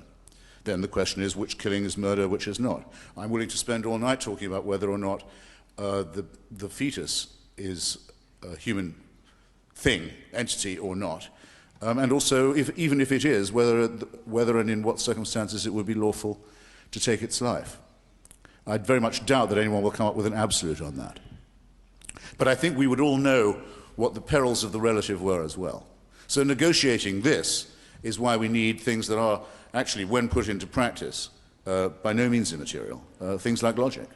And irony. Why is human solidarity good? You just imported another moral absolute there. Well, I think it's good for us. What does good mean? It's useful. It means we carry on living. Rather hard and large question. So let's move to, hopefully... It's only hard for an atheist. Well, it's not hard for me. I accept the challenge. But it's saying, but I've solved your problem for you. I know where good comes from. God gives it to you. That's absolutely advanced the argument, not by a single step. It's like saying, do we have free will or not? My answer is, because I believe in irony as a non-material force as well, yes, I think we do, because we have no choice. You, however, your position is much more contradictory and much less ironic. You say, of course we have free will, the boss says so. That won't do in any courtroom or seminar room at all, sir. Did those chemicals just cause you to say you have free will? It all works without that assumption. Move to the next question. This is just a small comment for both speakers. In Ephesians 4:5, it says that there should be one Lord, one faith, and one baptism. And you guys discuss saying that there's many different Christian religions, but I encourage you to explore the Oriental Orthodox Church, which does not deviate from the apostolic roots. In the first century, when the disciples and the apostles began preaching when the descent of the Holy Spirit came upon them on the day of Pentecost, which is considered the birthday of the church because they couldn't preach without the Holy Spirit. When the faith arrived to these churches in different areas of the world, and around the 4th century is when the split in the Council of Chalcedon between the Oriental and Greek Orthodox churches. Could we please have the question briefly in one sentence? Okay, it's just a comment, really. It's not really a question. Just to explore the Oriental Orthodox churches and how they didn't deviate from the apostolic faith. Well, I can answer that because I'm a member of the Greek Orthodox Church. What was that? I can answer that because I'm one of the few people here who's a member of the Greek Orthodox Church, which does indeed have a claim to be the oldest and original Christian church. I joined it on the same day as I was married into it, which meant I had to pay not one bribe but two to the Archbishop, in fact the autocephalous head of that church in Cyprus, Archbishop Chrysostomos, who got 2 payments instead of 1, said, without any preparation, said, all right, I'll make you Orthodox in the morning so you can get married to a Greek Orthodox woman and please her parents in the afternoon. He was later conspicuous for being a gun runner to the Serbian death squads in the Yugoslav civil war. You're welcome to him, and all like him. And now the Russian Orthodox Church has become the official state church of Vladimir Putin's dictatorship in Moscow, and has produced icons, I can show them to you, and you can look them up on the web, icons that show Joseph Stalin with a halo around his head, fully baptized into the church. You're welcome to that lot too. Did Stalin do something really wrong? Well, it doesn't seem the Orthodox Church thinks so. Well, I mean, you're going after the church. Why not go after Stalin? It seems to me, I've just demonstrated something to you that you're very reluctant to notice, that proclaiming a belief in God doesn't seem to stop people behaving badly. It doesn't mean God doesn't exist. Has this observation completely escaped you? Not just doing bad things, but saying bad things. Also saying silly things. Christianity predicts we'll be bad. That's why we need a savior. Well, I could have predicted that. Mr. Hitchens, and my prophecy would have come true. My question is for Christopher. When we talk about things like love, does that exist outside of our minds? Or is it just an evolutionary adaptation to make life more useful for us? Okay. I think a great cultural and in a way intellectual problem is this, is not to allow materialism to be purely arid. I mean, I think innate in humans also is a need for, let's say, the transcendent, or the numinous, which comes to us with the experience, say, of music, poetry, landscape, and love. You wouldn't trust anyone who looked at me blankly at this point and wondered, what is this guy talking about? There would be people who were deaf in that way, but generally speaking, everyone has a rough idea of what I'm talking about. It's to do with separating the numinous and the transcendent from the supernatural or the superstitious. I'll give you an example. Dr.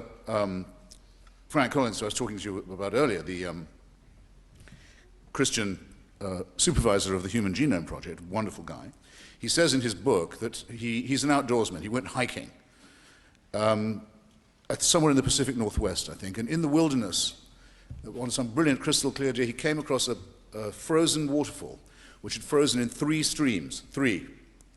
And he said at that point, he fell to his knees and accepted Jesus as his personal savior. That would be a very good way of separating what I think of as the numinous and the transcendent from the supernatural or the superstitious. Wouldn't it be just as much of a statement if he'd said, I accepted the revelation of the Prophet Muhammad? Or did there have to be 4 streams? Or would 2 not have been enough? The one I can understand, people being overawed, and the other I cannot.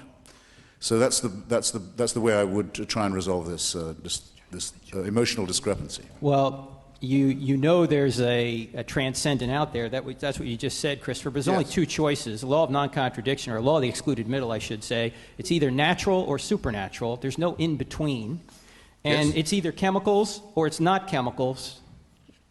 Which is it? Which certainly, in my judgment, is not supernatural and doesn't require it. People like myself who don't believe in the supernatural are not immune from the lure of the transcendent. Anyway, I am a member of an only partly rational primate species. I'm not actually hardwired to be smart all the time. I'm a lot of the time under all kinds of delusions, some of them wishful. I try and guard against them in myself, and I try and ridicule them in other people. As to, is it chemical? Well, it certainly is not chemical. I mean, is anything beyond the chemical, or is love just chemicals? There are a lot of chemical reactions keeping me in place here, so the option of it not being chemical does not exist. Is it only chemical? The likelihood that it's chemical is very strong. Let's move to the next question. Only chemical. A lot of the theist argument relied on the Big Bang and the fact that the universe, as a singularity, has a finite beginning. But in physics, if the mass of the universe is great enough, the force of gravity will eventually contract the universe, and we could possibly have another Big Bang again.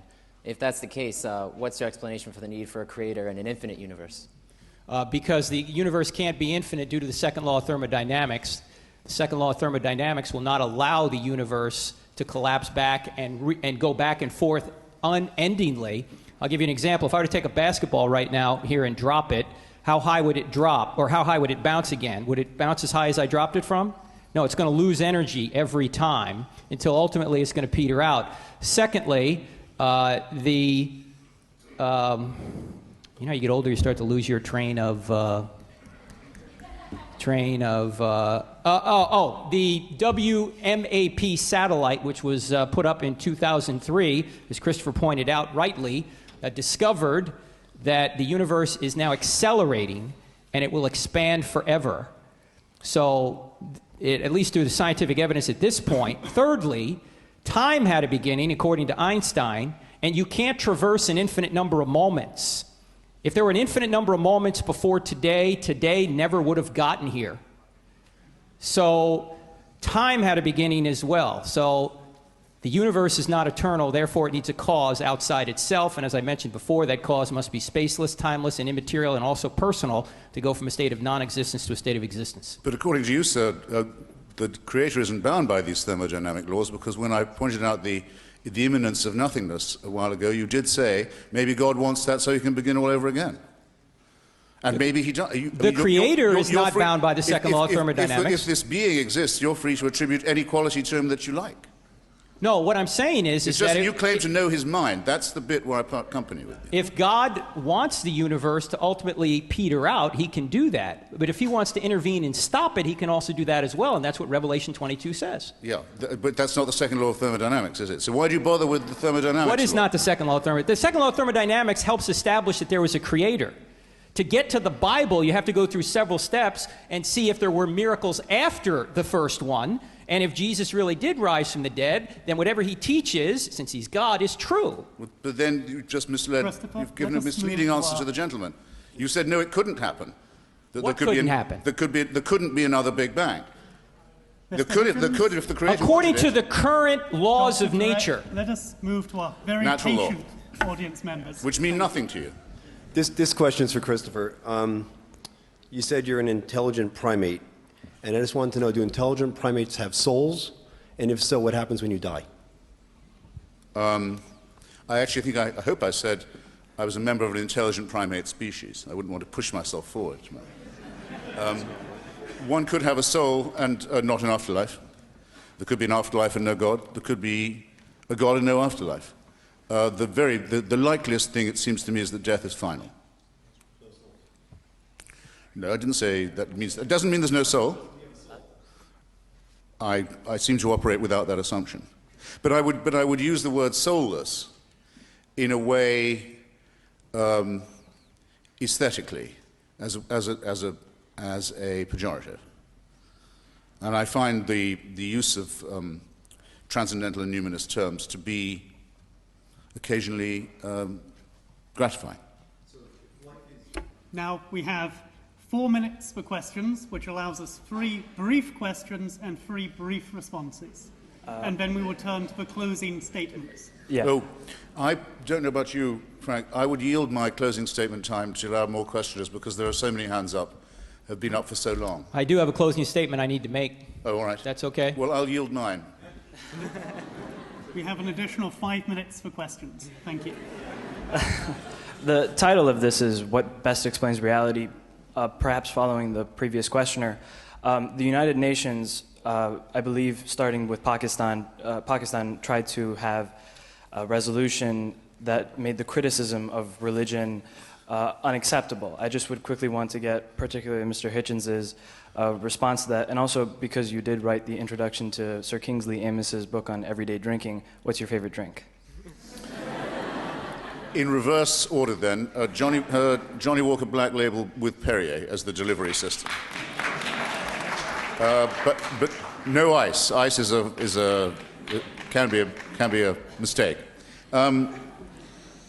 Followed by a couple of bottles of Pinot Noir. With lunch only, I mean. With food. Very important to keep the food intake up. The United Nations is exceeding its authority in trying to limit any form of speech on any subject. I think it's particularly absurd for any attempt to be made to limit the criticism of religion, precisely because religion makes such large claims for itself. The Quran, for example, claims to be the last and final revelation from God. No further words are necessary after this immaculate recitation has been completed. It's therefore, in my view, implicitly very totalitarian. It says you can't need anything more. And it can be death, not just to challenge it, but to say that there have been any subsequent revelations. There are Ahmadi Muslims, for example. They're a small minority who believe there may have been a later revelation. And there are, in the Muslim world, the Baha'i sect, whose leader was claimed by himself at least to be a prophet. Therefore, they're punishable by death also. People who say that not only are we going to tell you what to do in that tone of voice, but you also can't criticize us, you can't have another opinion, have just revealed what the extraordinary dangers of the religious mentality are, and have confirmed that it is simply another form of mind-forged, man-made manacle. Okay. This is specifically for Christopher, but I guess it could go both ways. As a materialist who is an admitted evolutionist who believes that all morals are derived from survival of the fittest and passing on your genes and surviving better, how do you find purpose in life outside of having sex and making babies? I'm glad you left that in, I must say. Well, I suppose, let me see, what makes me happy? Contemplating the misfortunes of other people. Vindication makes me happy. Being proved right. Irony makes me happy. By the way, the Quran doesn't forbid whiskey. It only forbids wine. Thought I'd bring that up. I think it was Tertullian, one of the early Christian fathers, who said, you know how the Christians always have a very hard time picturing what heaven would be like? They can do a hell very easily, and they do. But heaven, it sounds boring just to be praising the dictator for the rest of, for eternity. But Tertullian, perhaps wanting to spice things up a bit, said, well, you could always have the pleasure of contemplating the tortures of the damned in hell when the praise is pulled. And I must say, I do get pleasure from that too. Well, it's a good question. I mean, what is life all about? What is the purpose? I mean, is life just a glorified Monopoly game? Get a whole bunch of stuff now because when the game is over, it's all going to go back in the box?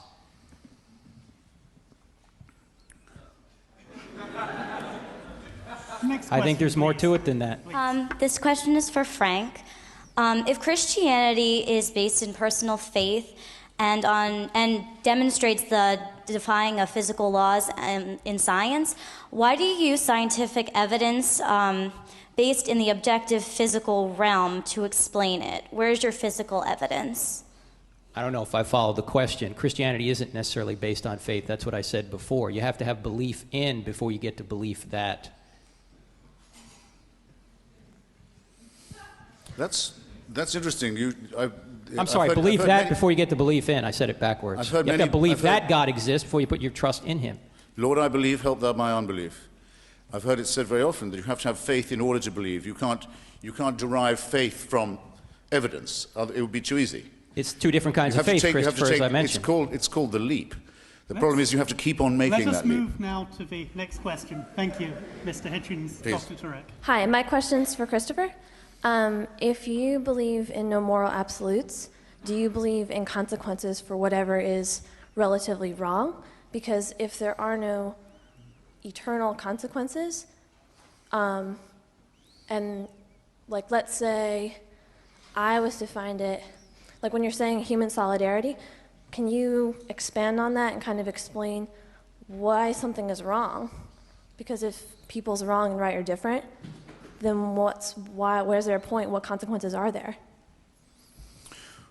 Well, I would like to put myself in the safekeeping of the audience and ask, in all fairness, have I not answered that question more than once already? But if you insist on it again, I will simply say this, and I'll have to again do it in reverse order. Belief in the supernatural, or in an afterlife, or in a God or a creator, has not had the effect of making those who profess the belief behave more morally or ethically. I return you also to the question that I asked, which you might want to give an answer to, or consider an answer to. What moral action or ethical statement am I forbidden to make because I'm not a believer, that a believer could make? You see, I mean, I think I have been over this ground before. There's also the question of, it's a word that hasn't come up much this evening, but it might as well, capitally, evidence. There doesn't seem to be any evidence at all of an afterlife in which all wrongs are righted and all sins are punished. But there is a thing called law, and there is a thing called human solidarity, with which we attempt to make life more fair and more just in the only life that we know we've got. And we'd have to do that, even if, and religious societies do that, even if we thought there was a higher justice and a life to come. We would still have to act as if we had to discipline ourselves and others in the here and now. So adding the supernatural dimension to it, making the God assumption, doesn't make any of these urgent questions, how shall we live with each other, what are our duties, any easier to solve. Contrary to, I think, what Christopher is implying there, Christ's central purpose was not to come to make bad people good. He came to make dead people live.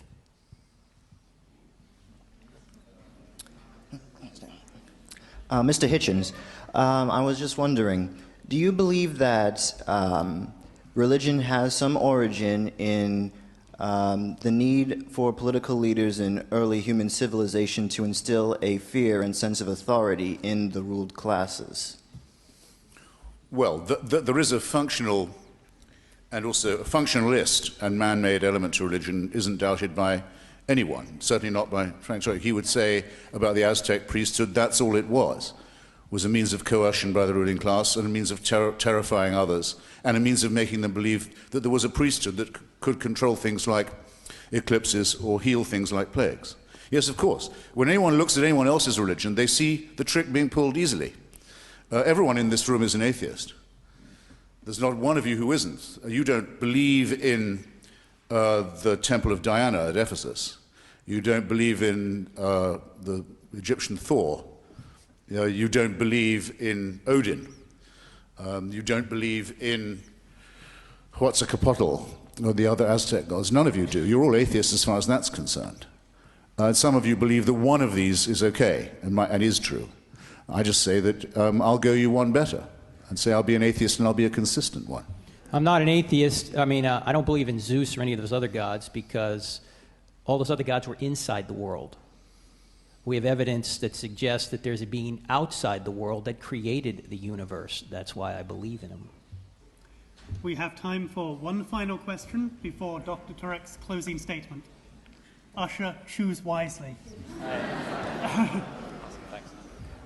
This is to Frank, but I would like Christopher's opinion on this as well. With regards to your mention of Paley's argument and your analogies, how do you grade complexity? Is there a cutoff point?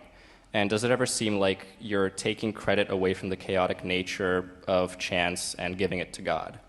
Okay, chance is not a cause. Chance is a word we use to describe mathematical possibilities. If I were to take out a coin right now and flip it, what are the chances it would come up heads? You say 50%.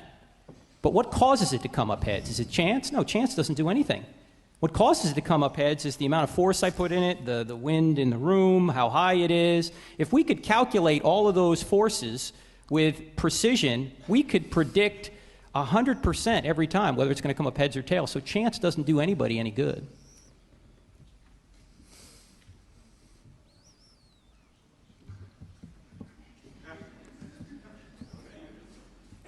We got time for wasn't for me. Can I suggest one thing? This isn't fair for me to do a closing statement and not him. I don't mind staying longer to have him do a closing statement, and I preferred for him to give one.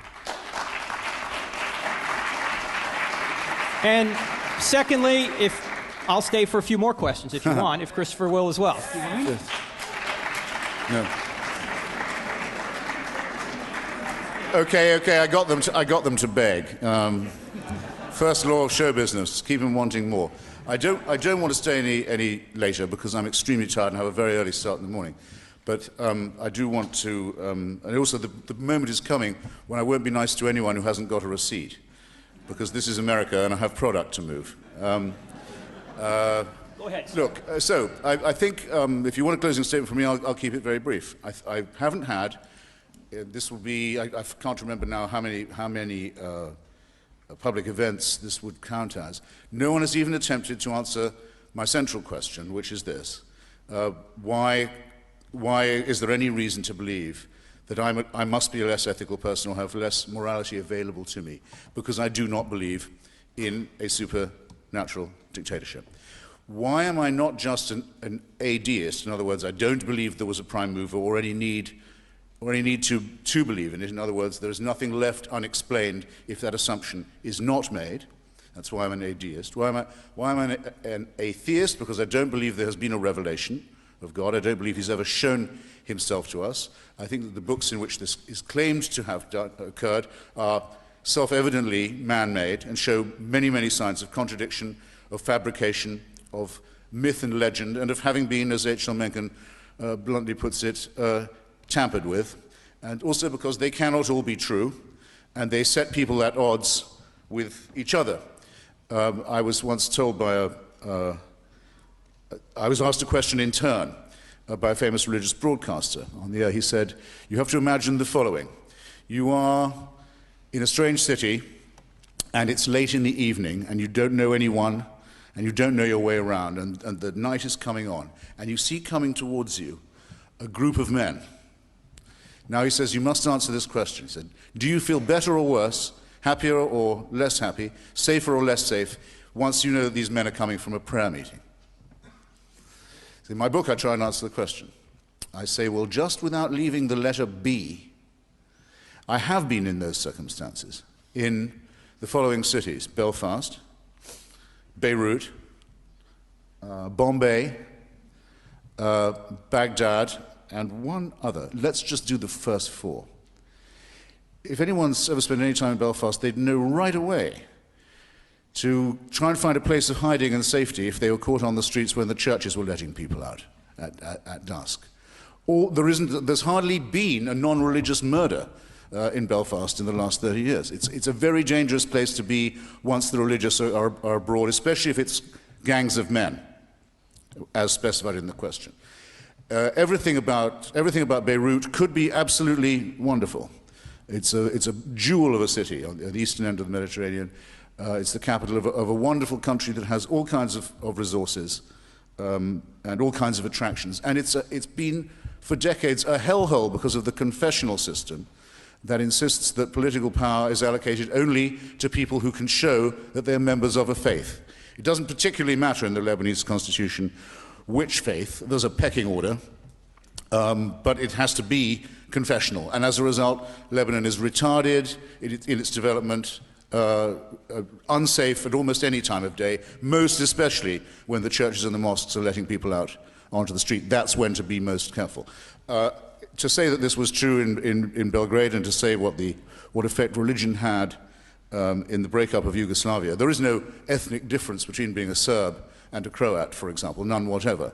It's a difference only between being Eastern Orthodox in the case of the Serb and Roman Catholic in the case of the Croat. And that's a killing matter all across Western Herzegovina and Bosnia and larger tracts of the rest of the country. As soon as the churches started to let people out, having preached their doctrine about the heretical nature of the other Christians, the other believers, every kind of mayhem was let loose. Again, I say, this is not done in the name of God, as people say. It's not done in the name of religion. That's not an out that I think can be offered. It's done because of religion. It arises because of the very preachments that are in the text. And it relies ultimately and derives ultimately from the servile belief that our problems can be solved if we will only refer them upward to a supernatural despotism, to a dictator whose verdicts cannot be challenged, to a dictator who, so far from giving us free will, says we can be convicted of thought crime, sentenced to an eternity of punishment for things we may have thought in our sleep or thought and not yet done. As I say, I'll close on this, the emancipation of humanity demands first and foremost the emancipation of the idea of a supernatural dictator. Thank you.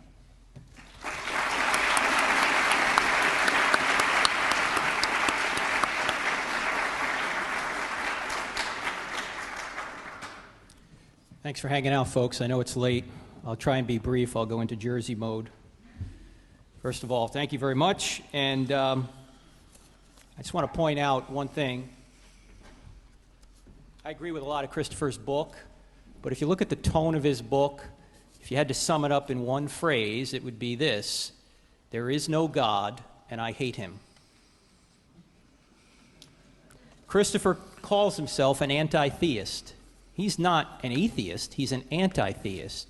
The second major way of summarizing the book, I think, is this way: since religious people have done evil things, God doesn't exist.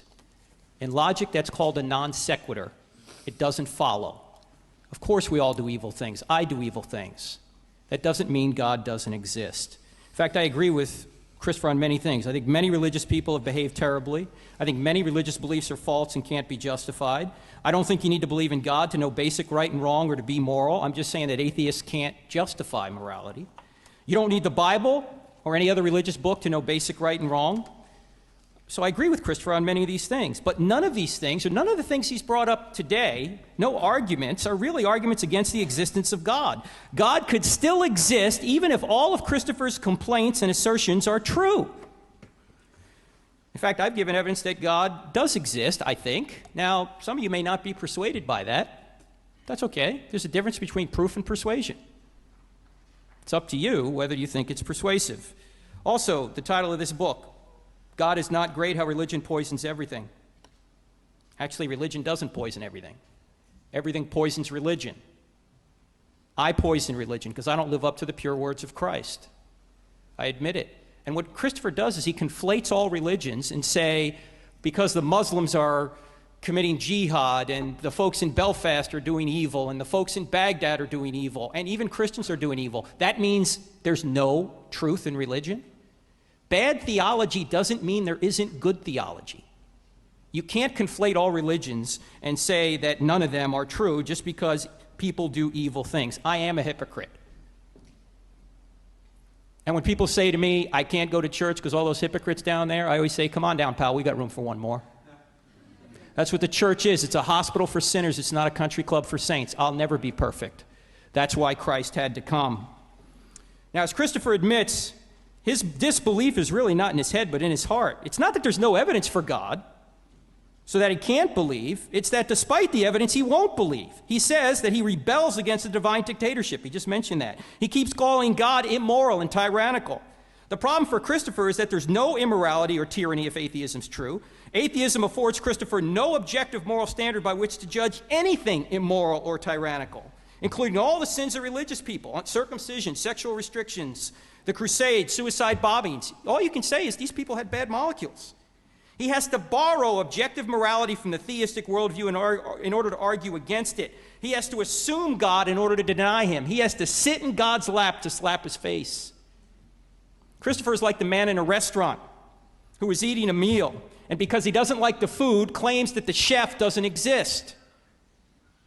This is a non sequitur. Now, I've tried to give evidence as to why I think theism better describes reality than atheism because of the acronym I use, cosmos. Because all time, all matter, and all space exploded into being out of nothing. Because it exploded into existence with incredible order and extreme fine-tuning.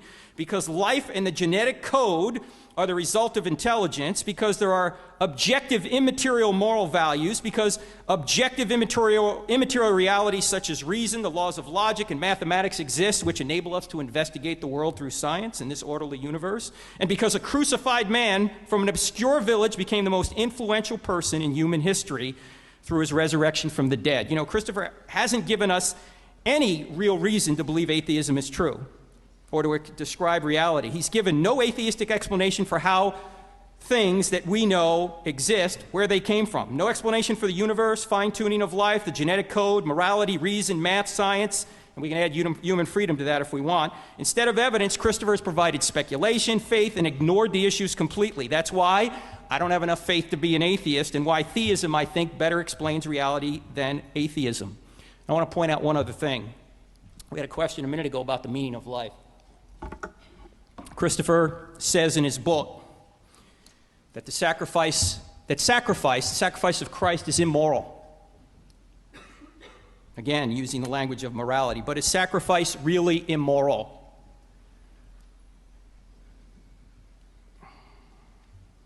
On September 29th, 2006, Petty Officer Michael Mansour was a U.S. Navy SEAL. He was serving in Ramadi in Iraq. Petty Officer Mansour had two teammates and had taken a position on the outcropping of a roof when an insurgent grenade bounced off his chest and landed on the roof. Mansour had a clear chance to escape, but he realized that the other two SEALs did not.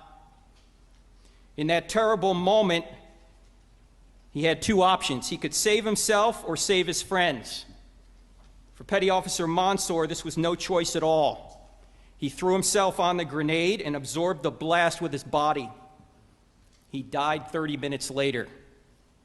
One of the survivors put it this way: Mikey looked death in the face and that day and said, "You cannot take my brothers, I will go in their stead." When President Bush gave Petty Officer Mansour's Medal of Honor to his parents at a White House ceremony, he rightly said this: "Perhaps the greatest tribute to Mike's life is the way different service members all across the world responded to his death." Army soldiers in Ramadi hosted a memorial service for the valiant man who had fought beside them. Iraqi Army scouts, whom Mike helped train, lowered their flag and sent it to his parents. Then, nearly every SEAL on the West Coast turned out for Mike's funeral in California. I don't know if you know, but a seal has a trident. It's a pin. It is probably the most difficult pin in any military to earn. I have a pin, Navy wings. These were difficult to earn, but they were nothing like the seal or the trident that a SEAL needs to earn. When every SEAL on the West Coast turned out for Mike's funeral, they all filed past the casket. They removed their golden tridents from their uniforms, pressed them into the walls of the coffin. The procession went on for nearly half an hour, and when it was all over, the simple wooden coffin had become a gold-plated memorial to a hero who will never be forgotten. Now I ask you, is sacrifice immoral? Jesus said this, the greatest love a person can show is to die for his friends. So while Christopher's attitude may be, there is no God and I hate him, God's attitude is, there is a Christopher Hitchens and I love him. In fact, I died for him.